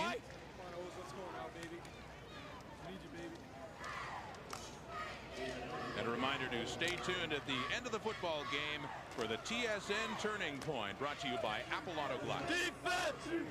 Defense! Defense! Last time the Huskies had the ball, they moved it well. That was through the air. They go on the ground now to Tony Chad, and once again it is short yardage. X is playing the run still very well. X has done an exceptional job against the run this afternoon. I mean, Saskatchewan just haven't been able to find any seams at all, whether it be Doug Rosen in there or Tony Chad. Tony Chad trying to hit in there real hard, but X doing a great job of getting into those gaps and getting square and making big tackles. Take a look at big Neil Myers. A few scratches in his helmet. Adding a few more today, I'm sure. 7:58 to go, just under 8 minutes in the third quarter. We got a 5-point ball game, 12-7, X leading. Saskatchewan with some momentum, but a drop football. Jason Johnston couldn't hang on. It was a bit behind him, and Saskatchewan will have to punt. And that was a real good read by Brent Schneider. He knew that right away. He had to get it off because he didn't have any backs in the backfield. They had nobody to account for that extra rusher. He's responsible for him. See all the backs clear out of there. They bring the linebacker. No one's got him. He's got to dump it off to Johnson right away, and that's a catch that Johnson's got to make. And he knows it, too, as he heads off to the sideline. So that momentum is dissipated somewhat. Matt Kellett to punt. And a lower average than he is used to, certainly, especially in conditions like this. And you think these would be ideal conditions for a punter. But he's had trouble with the snaps. That one a bit high, but not much of a problem. And a much better punt, too. Driving down to Lorette at his 20. And gets knocked out of bounds at about the 26-yard line by Trent Bagnall. A 36-yard punt and a 6-yard return. What a year the X-Men have had, led by Derek Martin, hobbling off and hobbling onto the field, I should say, and still showing signs of pain. When you think of where this program's come from, when John Stevens took it over, they won 1 game his first year, 2 his second, I believe 3 his third, then 5, and this year they won 8 games coming into the Vanier Cup. So quite a turnaround for that program. A program we pointed out in our pregame show that was essentially folded and then bailed out back in 1991. What a turnaround it is. School that must be very proud of its football game, this football team, especially right now. Musselman on the carry and big yardage, a first down X. They tricked a few, including you and I, and certainly some members of that Saskatchewan defense. And you know what's great about this is that the trap was shut off. I mean, it was not there initially. He was supposed to run that ball inside, but it shows you the kind of visions that all great running backs have. It wasn't there. He keeps bouncing it outside. They're going to try and run the trap, pull the guard on the left side. Now it's not there. He keeps bouncing. Now he's outside free, just running to the right of your screen. Bagnall has to come over and try and make the tackle. And the fake to our lane was excellent. Fooled a few. Musselman with 14 carries for 49 yards. Chewing them up along the ground. They're up to the 40 now and a first down. And it's Musselman, our lane this time. They do give it to him. Shorter yardage, a gain of 2.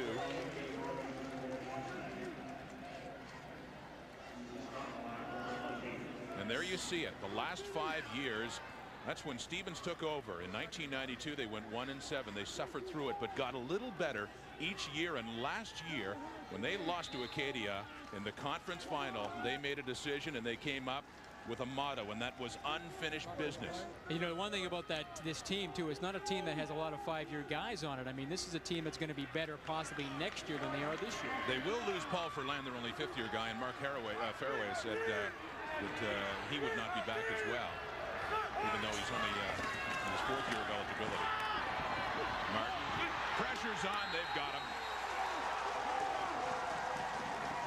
Michael Milo with his 2nd sack of the day. Well, the real danger when you go to a 3-step drop and the receiver is not open, you don't have many options left.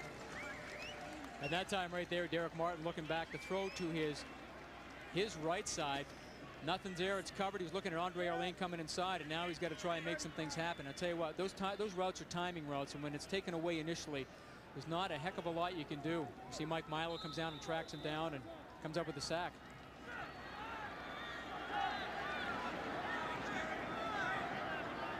And so Furlan inside his 20. And only one man back, two back. David Merz at his 40 taking it. Get some room up over the 50-yard line. The Huskies and Schneider will go to work again. 5:29 to go in quarter number 3. Milo and his Huskies down by 5. Take a look at Jared Rennie. We talked about him, I think it was a year ago, where he lost the end part of his baby finger. Got caught in an opposing player's helmet and kind of ripped off. But he's back playing. Certainly hasn't inhibited his ability or affected his ability to catch a football. Schneider to throw it again over to Malinchuk. Midfield. First down Huskies. They're going back to what worked before. And why not? You've got an experienced quarterback in Brent Schneider. He's been in this kind of situation. Oh boy, am I in trouble. I just called Brennan Fobel, Derek Malinchuk. Nice job here by Brendan Fobel. You know, look how they clear out their playing zone, but what he does here, he gets his shoulders right up the field, knows where the first down marker is, gets his shoulders down and gets a first down. The pet peeve for each is being confused for one another by Jamie or myself. They told us that much. Happened only once before, I believe. I don't even remember it, but they won't let me live that one down, I'm sure. Brennan Fobel on the catch. Another good receiver for the Huskies. Over the St. FX 50-yard line. And they try to shuffle it inside. Of course, that'll fall incomplete.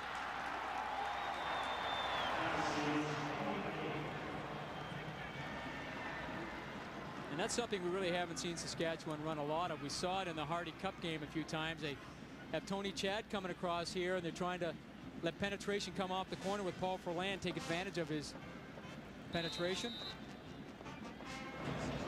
Trying to slip the ball in there, but they're in there a little bit too quick, and Schneider had to get rid of it too early. Numbers a little bit better than before. Actually dipped below 500 again. 9 of 19. Schneider's had better days, but looking a lot better in the second half. 4:28 now in the third quarter. And he gets buried. Big play again for the St. FX defense, and it's Mark Fairway. They had St. FX, you know, they're coming with pressure, and at that time they had little twists. Fairway lines up to the outside, and he twists with his partner, Mike Kushner. Fairway, the top of your screen, to look how he comes inside. They loop outside. He comes right up the middle, right into the vision of Brent Schneider. He sees it coming all the way. Tough to throw over Mark Fairway, 6'5", 260 pounds. Coming after you. The Washington Redskins are actually looking at him as a blocking tight end in goal line situations. He's big and strong. Not much fat on him either. Down inside the 20-yard line. And the return up to the 30. Ball squirts loose after the fact. X-Men will scrimmage again with a 5-point lead. 3:57 now to go in the third quarter. Back at Skydome at Vanier Cup 96. X has the football, but Jamie, it looked like they might not have it here with Baldwin returning. Well, he does a nice initial move of getting away, and then he runs into Warren Muzyka and almost loses the ball here. You see it pops out down there at the bottom now. The official ruled that his knee was down, so there was no fumble on the play. But take a look at it. Muzyka gets the big wrap around him and strips the ball. But the official ruled that he was down. Coming after a 52-yard punt and an 8-yard return.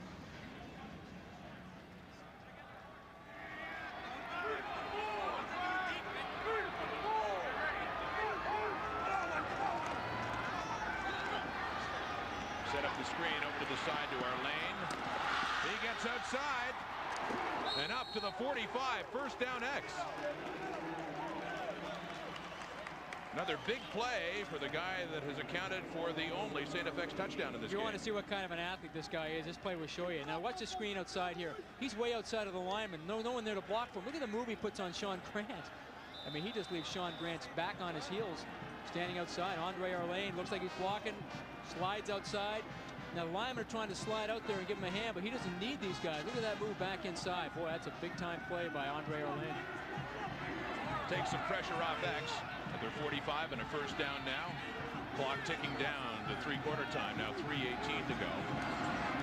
They run the draw to Musselman, and he is met by a committee in behind the line of scrimmage. A loss for X there. And Brandon Leatherdale, big number 68, gets it done. Well, I tell you, big-time hit, too, by Steve Cornish. Coming in here, the linebacker position, and also Trevor Lutke right there sliding into that gap. Boom, gets the initial big hit, and then Leatherdale comes in with Cornish to finish it off. Steve Cornish had to play hurt a lot of last year. He was entered in weightlifting in the Western Canada Summer Games. Just decided to do it. He is very, very strong, but he ended up doing something to his back. Attended the same high school that Brian Towers did, Moose Jaw Collegiate, or Moose Jaw Central. Could the blitz be on? I think so. Coming hard, but Martin gets it away. It falls incomplete. He wanted Ron Lorette on the play. And you know, X did a good job of picking that blitz up because they came with 7 people that time. And Martin had more time to throw. Now, what I got to wonder about Derek Martin right now is his ankle. Sometimes, you know, when you're trying to push off of it and trying to throw, it's very tender at times, and you can't kind of get the kind of power that you want, a weight transfer that you want on that bad ankle. Makes more sense to work out a shotgun, I would think. I think so as well, but he's having problems, I think, with the weight transfer a little bit because, you know, a lot of throwing, contrary to what people think, is not from your arm, it's from your legs. Another punting situation for St. FX. High snap. Berlan gets it away without any trouble and gets a nice bounce to Jarrett Rennie at the 25. And they've got him locked up. No return.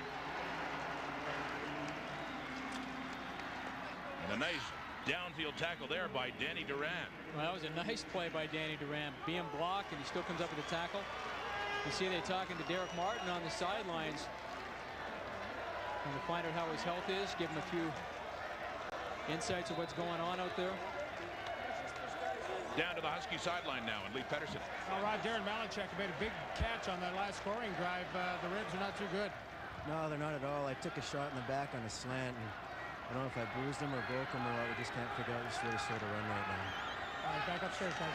Wow, and he was a big contributor on that last drive for a touchdown they had. The contribution here by his good friend Brennan Fobel. You know, that's one thing about Saskatchewan that's been a whole nature of their passing game. It always has been inside. A lot of teams like to throw the ball outside. Not Saskatchewan. They like to bring him inside. And there's dangers to that as well. When you get smaller receivers coming inside where all those linebackers are, it's pretty dangerous in there. Big gain. 9 yards. 2nd and 1. The Huskies at the 34-yard line. 1:12 to go until quarter time. And X leading by 5, trying to protect that lead. Big Jason Fielden rumbles first down and a lot more. Fielden up across midfield.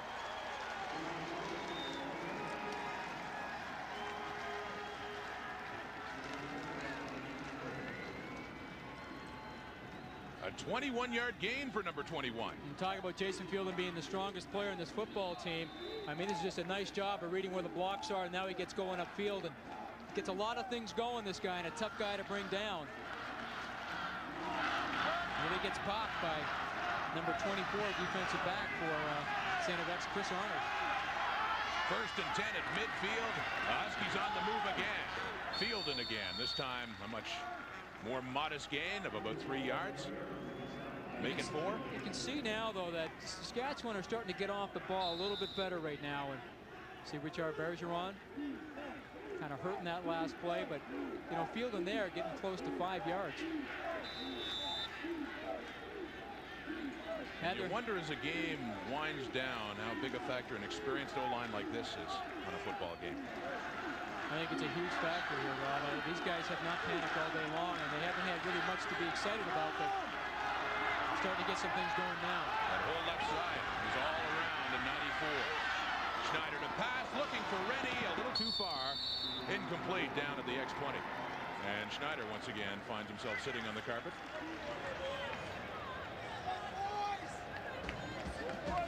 Brett Schneider and the Huskies see the quarter end, and they're in it more than they were at the half. It is 12-7. X takes the lead into the fourth.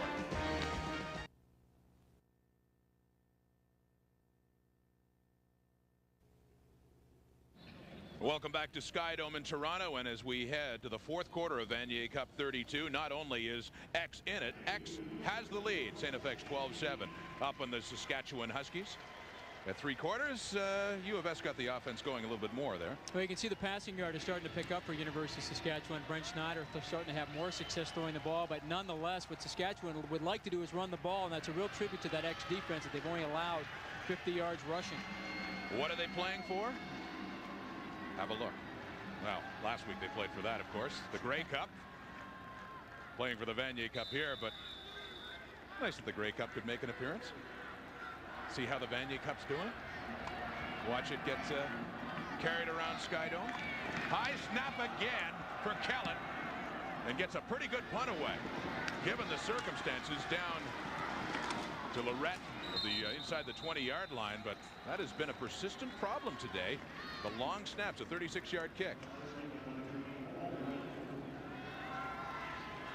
And Chris Flory, the long snapper, he is very experienced at this. He's having a tough day. Very experienced. You know, he's put one over his head today. He put one on the carpet earlier, and that one was almost disaster again. And Kellett does a nice job of getting control of it and getting off a pretty good kick. I'll tell you, it is taken for granted, the art of the long snap. And I know from experience, my first year at Queens against Concordia, I put 3 over the holder's head, and that was a huge disaster. We have a new quarterback. Not yet. It is still Martin in this game. They will scrimmage at the 20. He is hurting, though. His ankle has been sore. And they run the football, and not much doing there for Musselman this time. They have him wrapped up nicely. But I was saying before, though, you always expect the long snap to be good. And I guess it's a thing at this level of the game. It's considered automatic. But there's nothing so disheartening about firing one which is not on place. Well, you got to think it's got to be one of the most unnatural actions in the world. I mean, firing a ball between your legs and you're looking down, you know there's 3 guys that are going to crunch you like an accordion. It's not a job that many guys want to do. And once you have trouble with one, smart defenses, pressure units will get on you. They'll talk to you. They'll try to psych you out.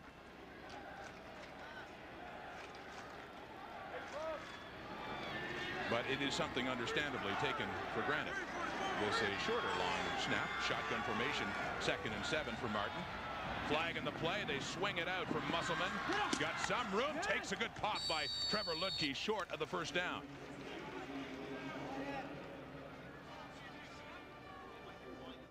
Illegal procedure. St. FX. Decline. 3rd down.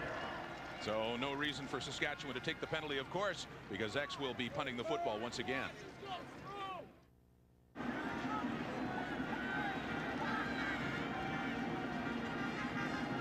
Defense has dominated, reflected in the score. Only 19 points total in this game into the fourth quarter. Good punt. Driving the Huskies back, and David Mirza inside his 40. Turns it up. It's got some room. Lots of room. How's this for a big play? Paul Verland, the advantage of having a linebacker as your punter, makes the saving tackle inside the X30.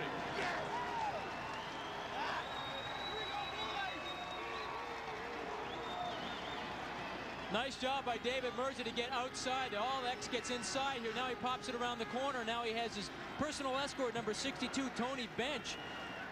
And Mirza waits, thinking that Bench is going to get the block here, and he comes inside. But I'll tell you what, Paul Furlan plays this perfectly right here. Strings it out, then bang, cuts back inside. Down to the Husky sideline now, Lee Pedersen. Well, guys, watch David Mirza just ran that punt back. On the sidelines, they talked about throwing the post to him. They think the middle safety's cheating up. Interesting. Let's see what they do. They run this time. Tony Chad. Doug Rosen, I should say, back in this football game. Replacing Chad once again, and takes it down to the 26. And there is David Mirza. One of the great stories for Saskatchewan this year. Just had his 18th birthday on October the 20th. So he started the season as a 17-year-old. Did a great job in punt returns this year, averaging close to 15 yards per return. And had his biggest one of the year just a few minutes ago. 2nd and 9, passing situation. Leaf mentioned what they might try to do. Schneider will throw. Looks over to the right. Nathan Schellenberg in for the injured Derek Malinchuk has his first catch of the day. And that is good for a Husky first down. We're talking about the little receivers or the smaller receivers that Saskatchewan has. Nathan Schellenberg, one of the exceptions of this rule, very big and tall, gets up there, makes a nice catch. Oh, it's incomplete. They called it incomplete. It certainly looked like he had it. It is incomplete. Let's follow the play. I could have sworn he got that football. David Merson. So, as we said, 3rd down, field goal situation. And a 33-yard attempt. Kellett tried one earlier and was wide. Easily within his range. Got the distance, of course, and he has the accuracy. 3 valuable points for the Saskatchewan Huskies. Another field goal, and they could take the lead. They are down now by only 2. And how that safety looms big.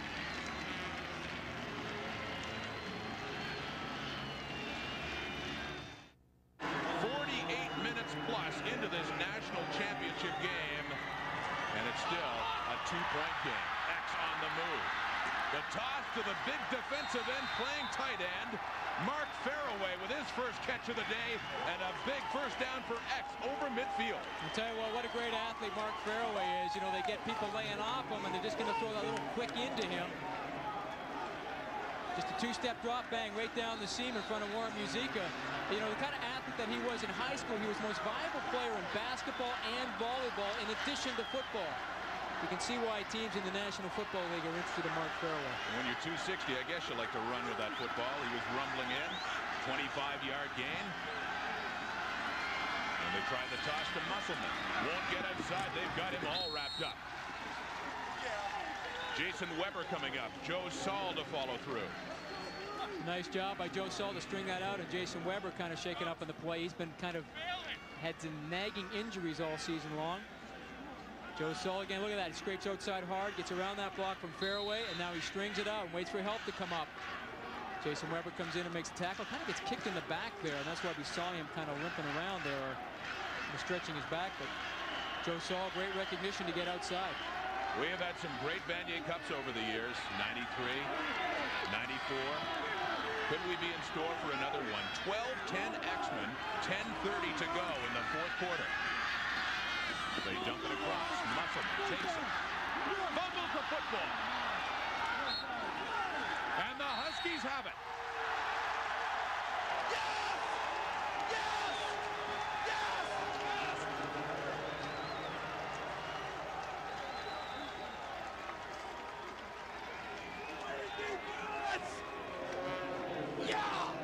Nice job of getting the ball here to Musselman, and he tries to get up the field first down, but he gets hit, and I believe it was in there by Mike Milo, number 46, strips the ball from him. Excuse me, that was actually Rapesi in there, and also with Sean Grant. Stripping the ball, and Saskatchewan come up with a huge turnover. During the regular season, Sean Musselman did not fumble the ball once. In the playoffs, this is his 3rd in 3 games. Number 45. Schneider goes to work over the middle. Complete. This will go for a touchdown. The Huskies have the lead. David Mirza. And like Lee Pedersen talked about, they worked on the safety. Well, as the Huskies are saying, that Andrew Williams that felt was starting to cheat up a little bit. He's number 29, the rover, and they run the speedster Dave Mirza, Rookie of the Year in Canada West, right down the middle. Beautiful strike here. And you can see when he catches it, the other defender comes across and knocks Williams off the ball. And now it's a foot race to the end zone. Saskatchewan had their first lead of the afternoon. A 62-yard touchdown pass for the Canada West Rookie of the Year, David Mirza, Schneider's favorite target in the playoffs for the Huskies. And Matt Kellett adds the convert. It all looked so dismal for the Huskies after one half, but this offense has been united. ignited. 9:48 to go. They now have the 5-point lead. Saskatchewan has taken the lead 17-12 with 9:48 to go, and here's how it happened. David Mirza lines up in the slot position right here. Then he's going to run down the field and just take it into the post in front of Richard Bergeron, number 17. Schneider play action pass. Runs right by and runs right in front of the defender. And the defender here's a little bit flat. You see Bergeron coming across. Now he's trying to play the man and not the football. And then he gets knocked off by his other defender. Mirza escapes free, and now it's a foot race to the end zone, and you're not going to catch him. David Mirza had a touchdown 2 weeks ago in the Churchill Bowl. We got the scoring started for Saskatchewan, and looks like he might have taken a pop to the lip. And some trouble for Paul Ferland and the X-Men now, who trail for the first time in this 1996 Vanier Cup. And receiving the football for the first time on a kickoff, it comes down to the 10-yard line. And still going out across the 30, down to the Husky sideline, and Lee Pedersen.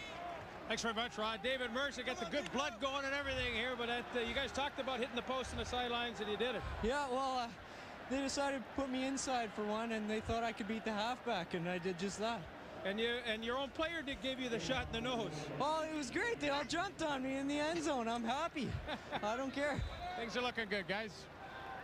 Thanks, Lee. You don't mind taking one for the team, right? Not at all. Pick up the big touchdown. Take a shot. David Mirza, you know, out of Holy Cross High School in only his first year. Holy Cross produced another pretty good receiver in Dan Farthing. And another good one as well in Kerry Prokop. And Corey Flamin as well. Holy Cross in Saskatoon. A lot of products we played for the Huskies. They've got Martin again. Joe Saul. Okay, I got you. Now, it looked like Martin had a lot of time to throw, and the reason he did is they were looking to try to run the screen back to Sean Musselman. But you can see everybody's on the left side of your screen has realized what he's trying to do. Now there's nobody open downfield because everybody thinks the screen's going back the other way. Joe Saul does a nice job of getting around the corner. Look at this hit. Boom, right there. I'll tell you what, that's a great job by Martin even to hold on to that football. Great job, but the fourth sack of the day for the Huskies, and each one demoralizing, I'm sure, the X-Men quarterback even more, who's been hurting and hanging in. And now trailing in this football game, they need to get the ball moving. Well, just a great job by Saul to get around the edge there. And you can see they're having some trouble with the blimp. Blimp's down on the field. Want to make sure they get it off.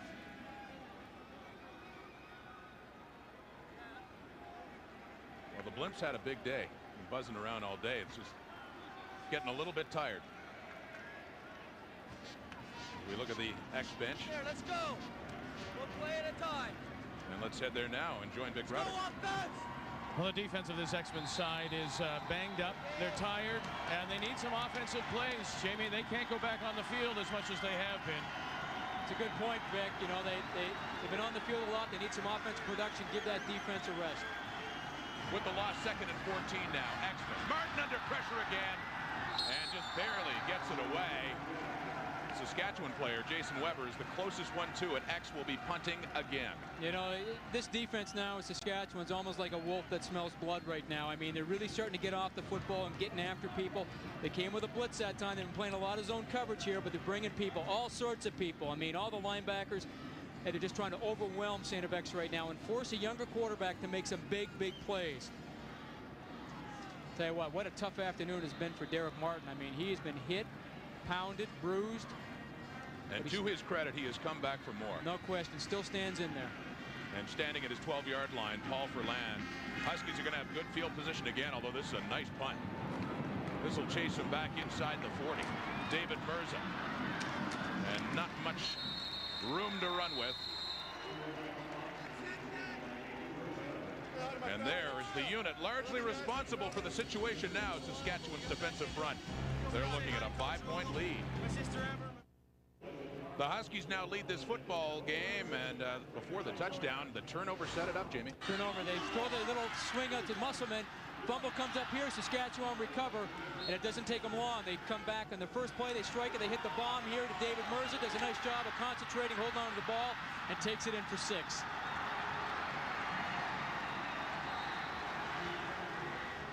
And in the second half, Mirza, you see Malinchuk back in this game. He's had a big day in the second half. Schneider, finally opening it up. Look at the passing yards difference now compared to the first half. Yeah, starting to get close to that 200-yard mark, and just a little bit off of his season average. They were actually a little bit more than that. They were 183 yards. The championship is starting to come into the sight for the Huskies, but still lots to play. 7:58 to go, and nowhere to go right there on the first down. Doug, Todd, Brent, Giggs. St. FX defense still continues to do a very good job of taking away the run, forcing the pass. It's Andre Arlane on the sidelines thinking about what he has to do to get this X offense into the end zone. Second half passing, by the way, Saskatchewan 126, St. FX only 50. Tells a big part of the story. Schneider with 4 left, and 2 to his right. The 6-pack out there in shotgun, throws it across. Jarrett Rennie catches it, and boy, did he take a wallop. Richard Bergeron really popped him.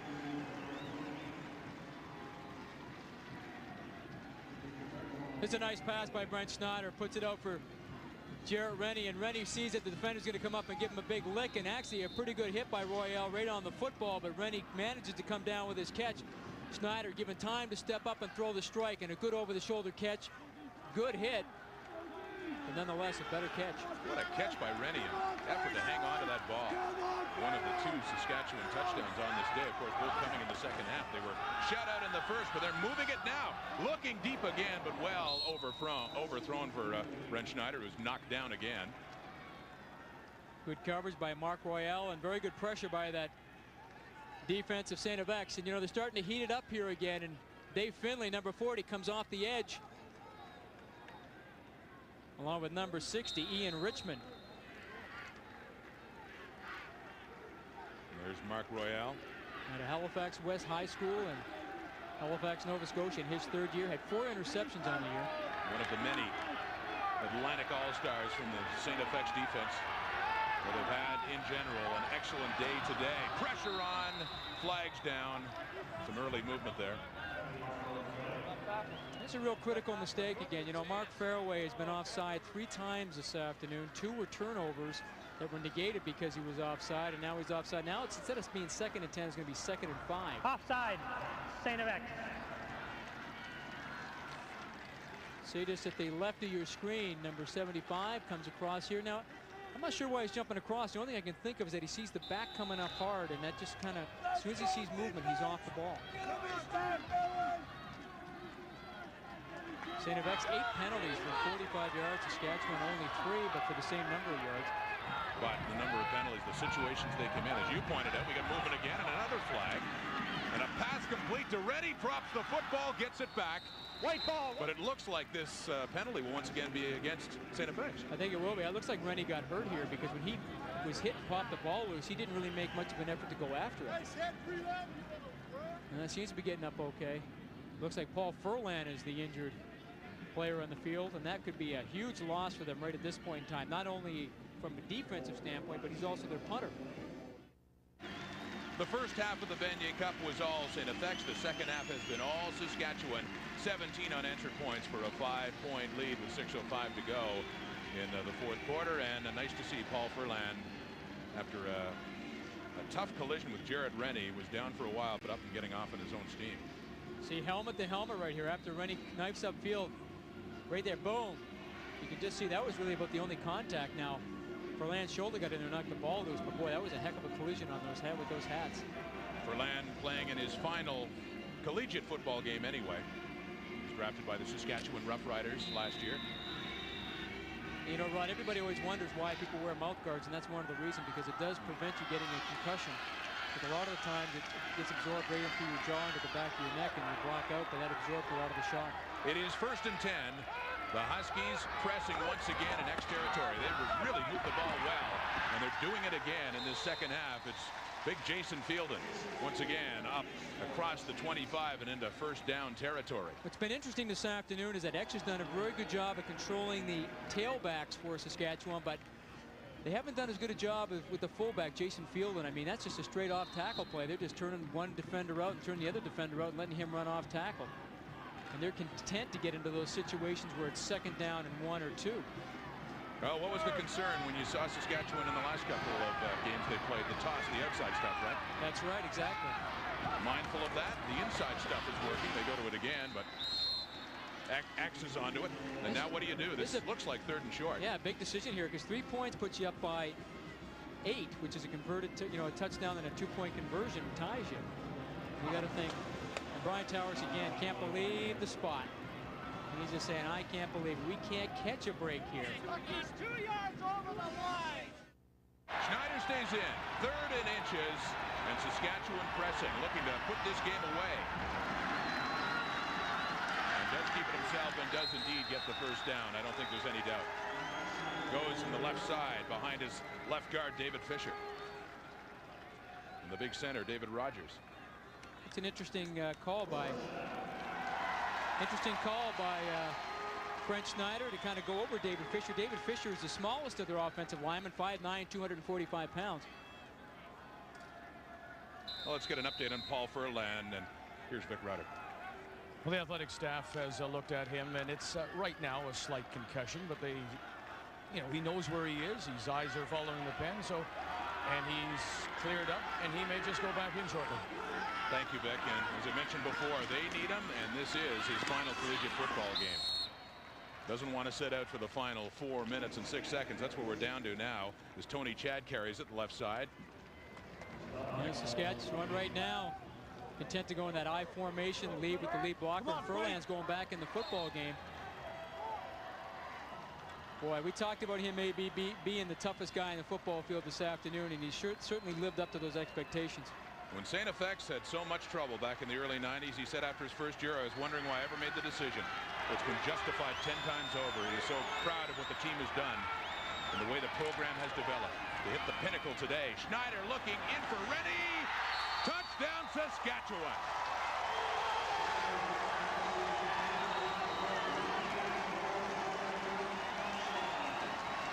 And the Huskies have gone from being in trouble to being in command.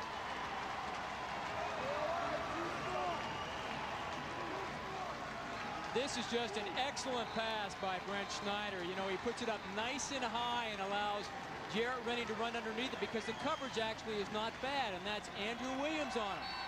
But see how the ball falls right out of the sky, and Williams can't step in front and make any kind of a play on it at all because the trajectory was so high. If that ball's flown flat on a plane, he steps in front and knocks it away, and there's no touchdown.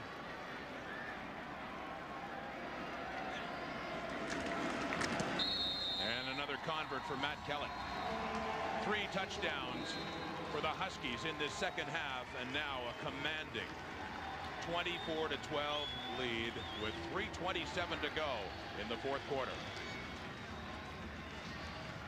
Brent Schneider, very good protection, throws it up nice and high. You see the coverage is right there, but the ball comes right out of the sky. Almost impossible for Andrew Williams to make the play on it. And you think Schneider's not happy?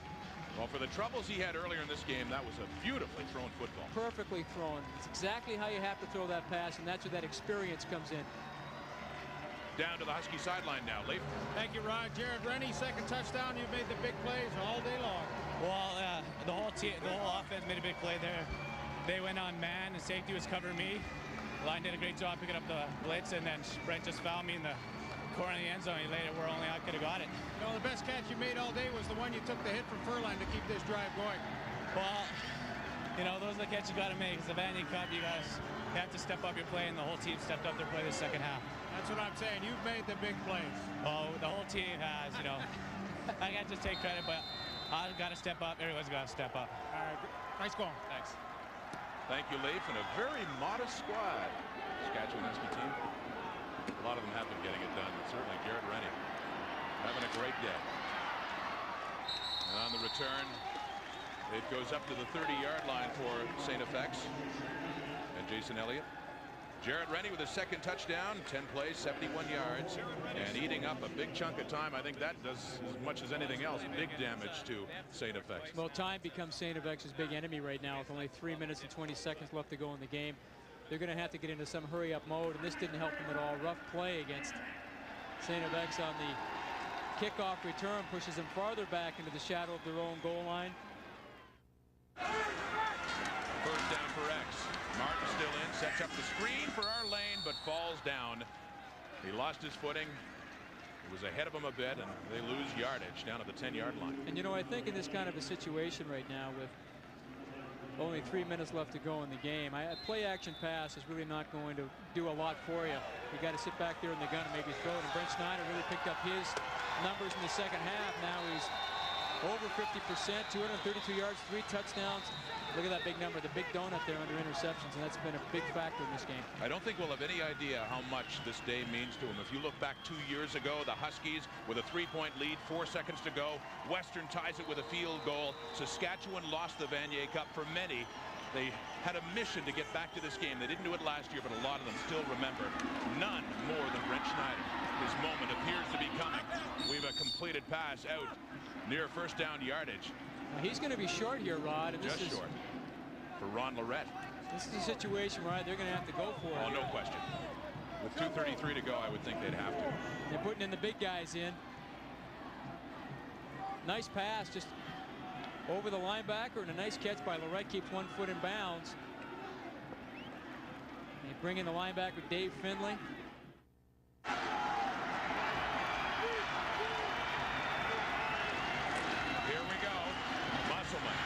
First down, bowls his way across the 25 up to about the 28-yard line, 29 maybe.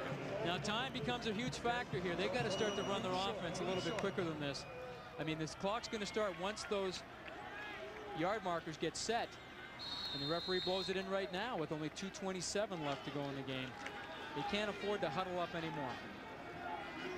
They got to get up to the ball with a sense of urgency right now and run their offense. I agree. They don't seem to have that sense of urgency as it takes 2:15, 2:14. In the shotgun, Martin to throw over the middle, intercepted. Mike Stewart. He is a good return. He could go. Mike Stewart, touchdown Huskies. And that'll do it.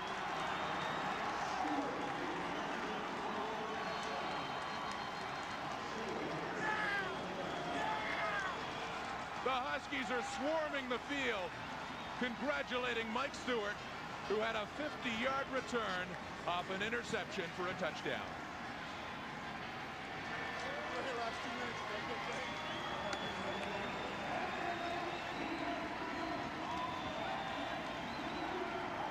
Miscommunication here. The receiver, I think he thought our lane was going inside, and our lane went outside. Mike Stewart playing in that zone at the corner spot. He runs a 4.5 40. Boy, when he gets his hands on the ball, he was just beelining it to the end zone. And Derek Martin wasn't going to get over there to make the play. And Brent Snyder, the emotion starts to flow. Emotion he didn't want to show, even in talking about this game. The days leading up from Convert good again.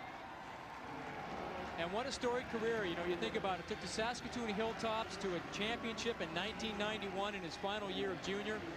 And now in his final year, the CIAU, he's about to be crowned a Vanier Cup champion. And Mike Stewart, you mentioned, had a brother Dan who was in that game against Western in 1994. That heartbreaking loss. Let's head down there now. Lee Pedersen. Thanks, Rod. Mike, your defense coordinator, Ed Carlton, said on that series, stay back, don't let anybody get in behind you. You were right on the spot. Yeah, we knew they were going to go with their big guy, number 25 out there, and Sean's done a great job on him all day. And I was just over there helping out and lucky enough to make the catch. I got a backup. Okay, good luck. Yeah, thanks. Thank you, Leaf. And the story unfolding now on the other sideline. X coming so close. See the ball overthrown, and then Mike Stewart just sitting back there in that deep zone, reacts to the football and just pours on the speed, gets a pretty good block. But he finds the end zone. Still 2:02 to go. But with a 31-12 lead, we got a pretty excited Brent Snyder, Brian Towris, and Saskatchewan bench in general. And the kickoff return, Bolton gets it up to over the 26, 27-yard line. And who can't be more proud than Brent Snyder, than not only Brian Towers, but his father Val, of course, who won the Vanier Cup. Either way today, we were going to have another father-son combination for the Vanier. Val Schneider, the MVP of the 67 Vanier Cup. And Brent, of course, won the MVP, but in a losing cause 2 years ago. looking to join his father in getting that Vanier Cup ring when Alberta won it back then. Well, of course, a longtime coach with Saskatchewan. And you know what's really incredible, Rob? We talk about all the experience with Saskatchewan, but you think of the guy who's really been one of the standouts today was their rookie. He had the great big punt return that put him in the scoring position, and also had the big touchdown catch. And of course, we're talking about Dave Mirza. David Mirza had a big one.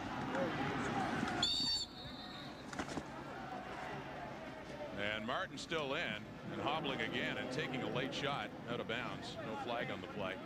There is something I do want to say about St. FX, though. I remember the awards ceremony the other night, and we referred to Saskatchewan having unfinished business. We didn't really realize at the time.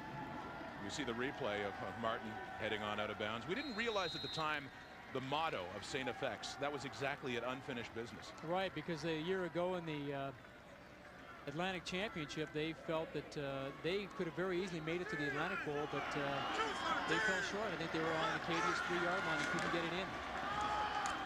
And Martin throws, and it's no good. And how proud X-fans should be of the entire football program and everything they did do, because they nearly finished off the business. They went to being an abysmal team that nearly folded up 5 years ago to getting to the final step to a national championship. And this is a team that has left its calling card here this afternoon. I think you're going to be hearing a lot of great things about this program. I mean, this is not a program that was built, you know, with 5 years and then the culmination is all going to fall apart. This is a relatively young team that is good.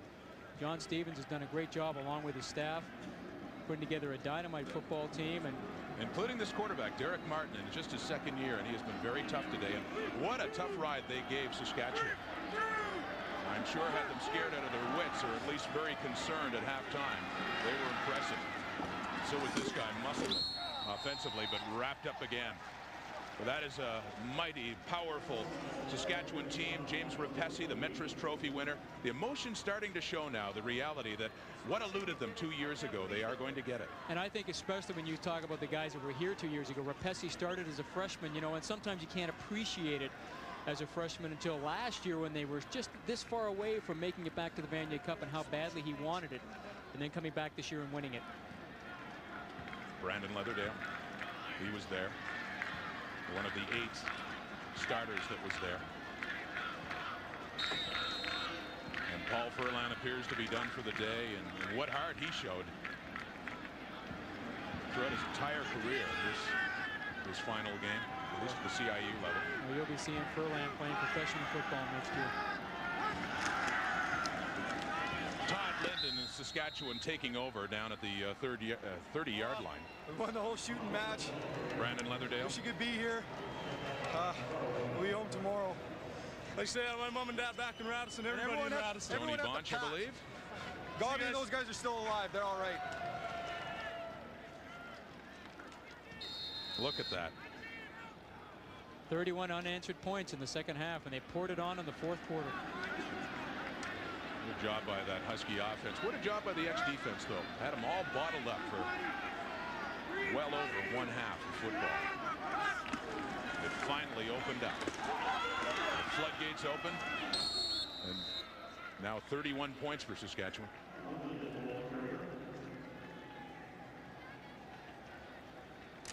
And an intolerable 109 left with the final outcome inevitable. Derek Malinchuk. We're bringing it back! We're bringing it back!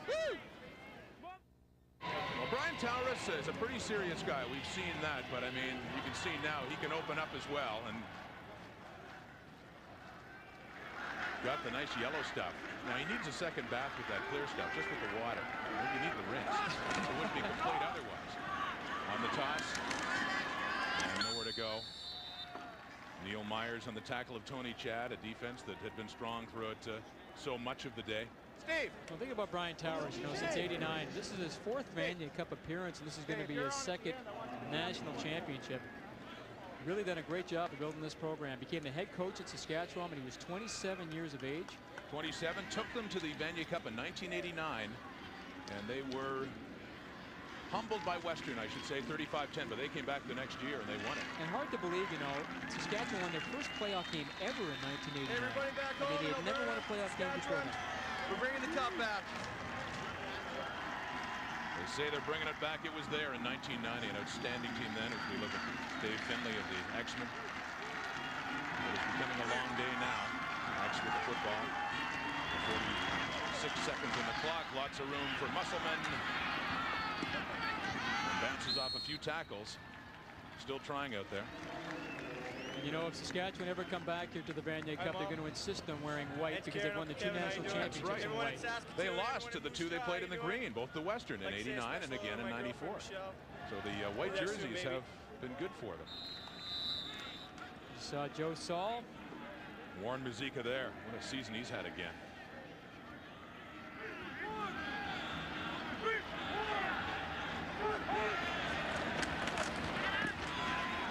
Clock ticking down on the seasons of both of these two teams. And for many players, especially with Saskatchewan, their final game. Everybody back home. We're coming home with the cup. We're bringing it home. We're bringing it home. Hi, Grandma, Grandpa, Mom, and Dad, you're here. But Mom and Dad, all right, we're all right. We're in there. Number 1, 1996. It's John Northcott.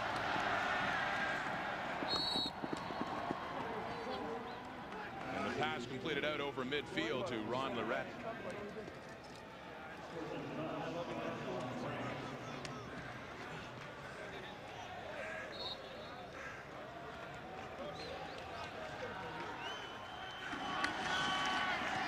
Lorette again.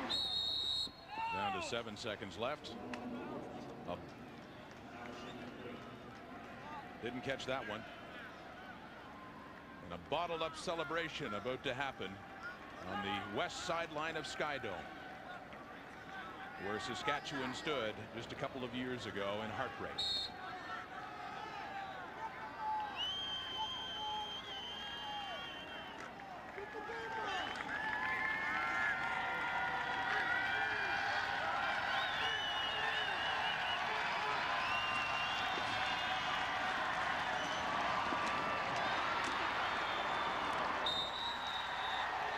In '94, the Huskies were left out in the cold, but not this time.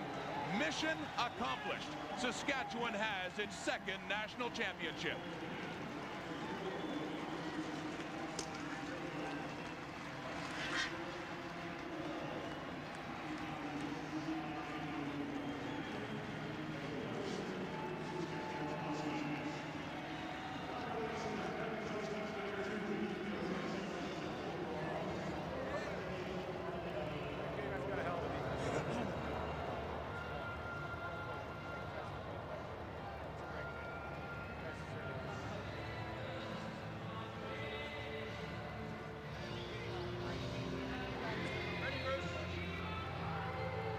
The Huskies are the Vanier Cup champions. Let's head down there now and join Lee Pedersen. All right, Ron. Hey, Coach, you're prophetic. At halftime, you said you could score 30 points. You lied. You scored 31. Well, we said we did it last time. I didn't say we were going to do it this time, but we felt confident that the things that we were doing were there. We just were just missing by a little bit. You had a guy open early. We got hit and fumbled. We missed a protection. And things just weren't clicking in the first half, but we got a couple big plays in the second half. David Merza stepped up, and then Brent kind of took over too. So they did it. Our defense did it again all day, like they did all year. Well, I'll tell you, well-deserving team. Congratulations. Thank you very much. They're a class bunch of guys. All right, let's go back upstairs to Rod Smith and Jamie Bowen. Thank you, Leaf. And only one bit of business remains: the presentation of the Vanier Cup to the new champions, the University of Saskatchewan. We will take care of that business right after this.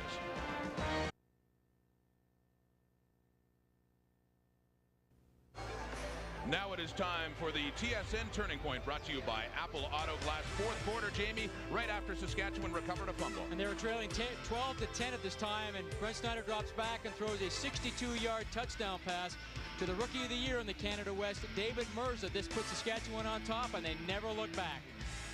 They took the lead for the first time, and then they rolled to go on and win their 2nd Vanier Cup. A cash donation will be made to the Coaching Association of Canada for the training and development of Canadian coaches in amateur sport on behalf of TSN and Apple Auto Glass. The Saskatchewan Huskies are the national champions. Scott Flory and company enjoying it now. They will be for some time. Welcome back to Skydome, ladies and gentlemen. The Saskatchewan Huskies beat St. FX 31-12. You know, what a truly fitting way for the CIAU football season to come to a close. The University of Saskatchewan Huskies all year long have been ranked #1. They are perennial powerhouses. Their quest was a national championship, and they said they would settle for nothing less. Well, today they entered this football arena and did what they intended to do right from the get-go. They are '96 Vanier Cup champs.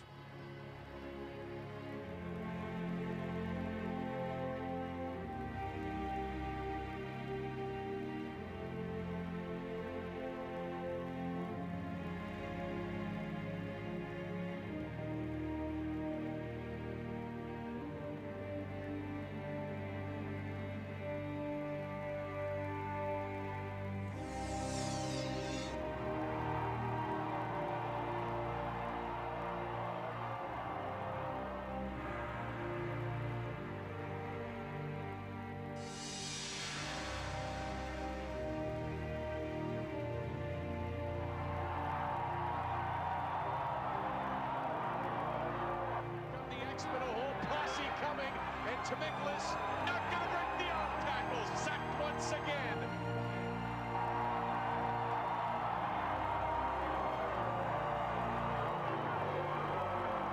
Snyder will throw. Touchdown, Saskatchewan.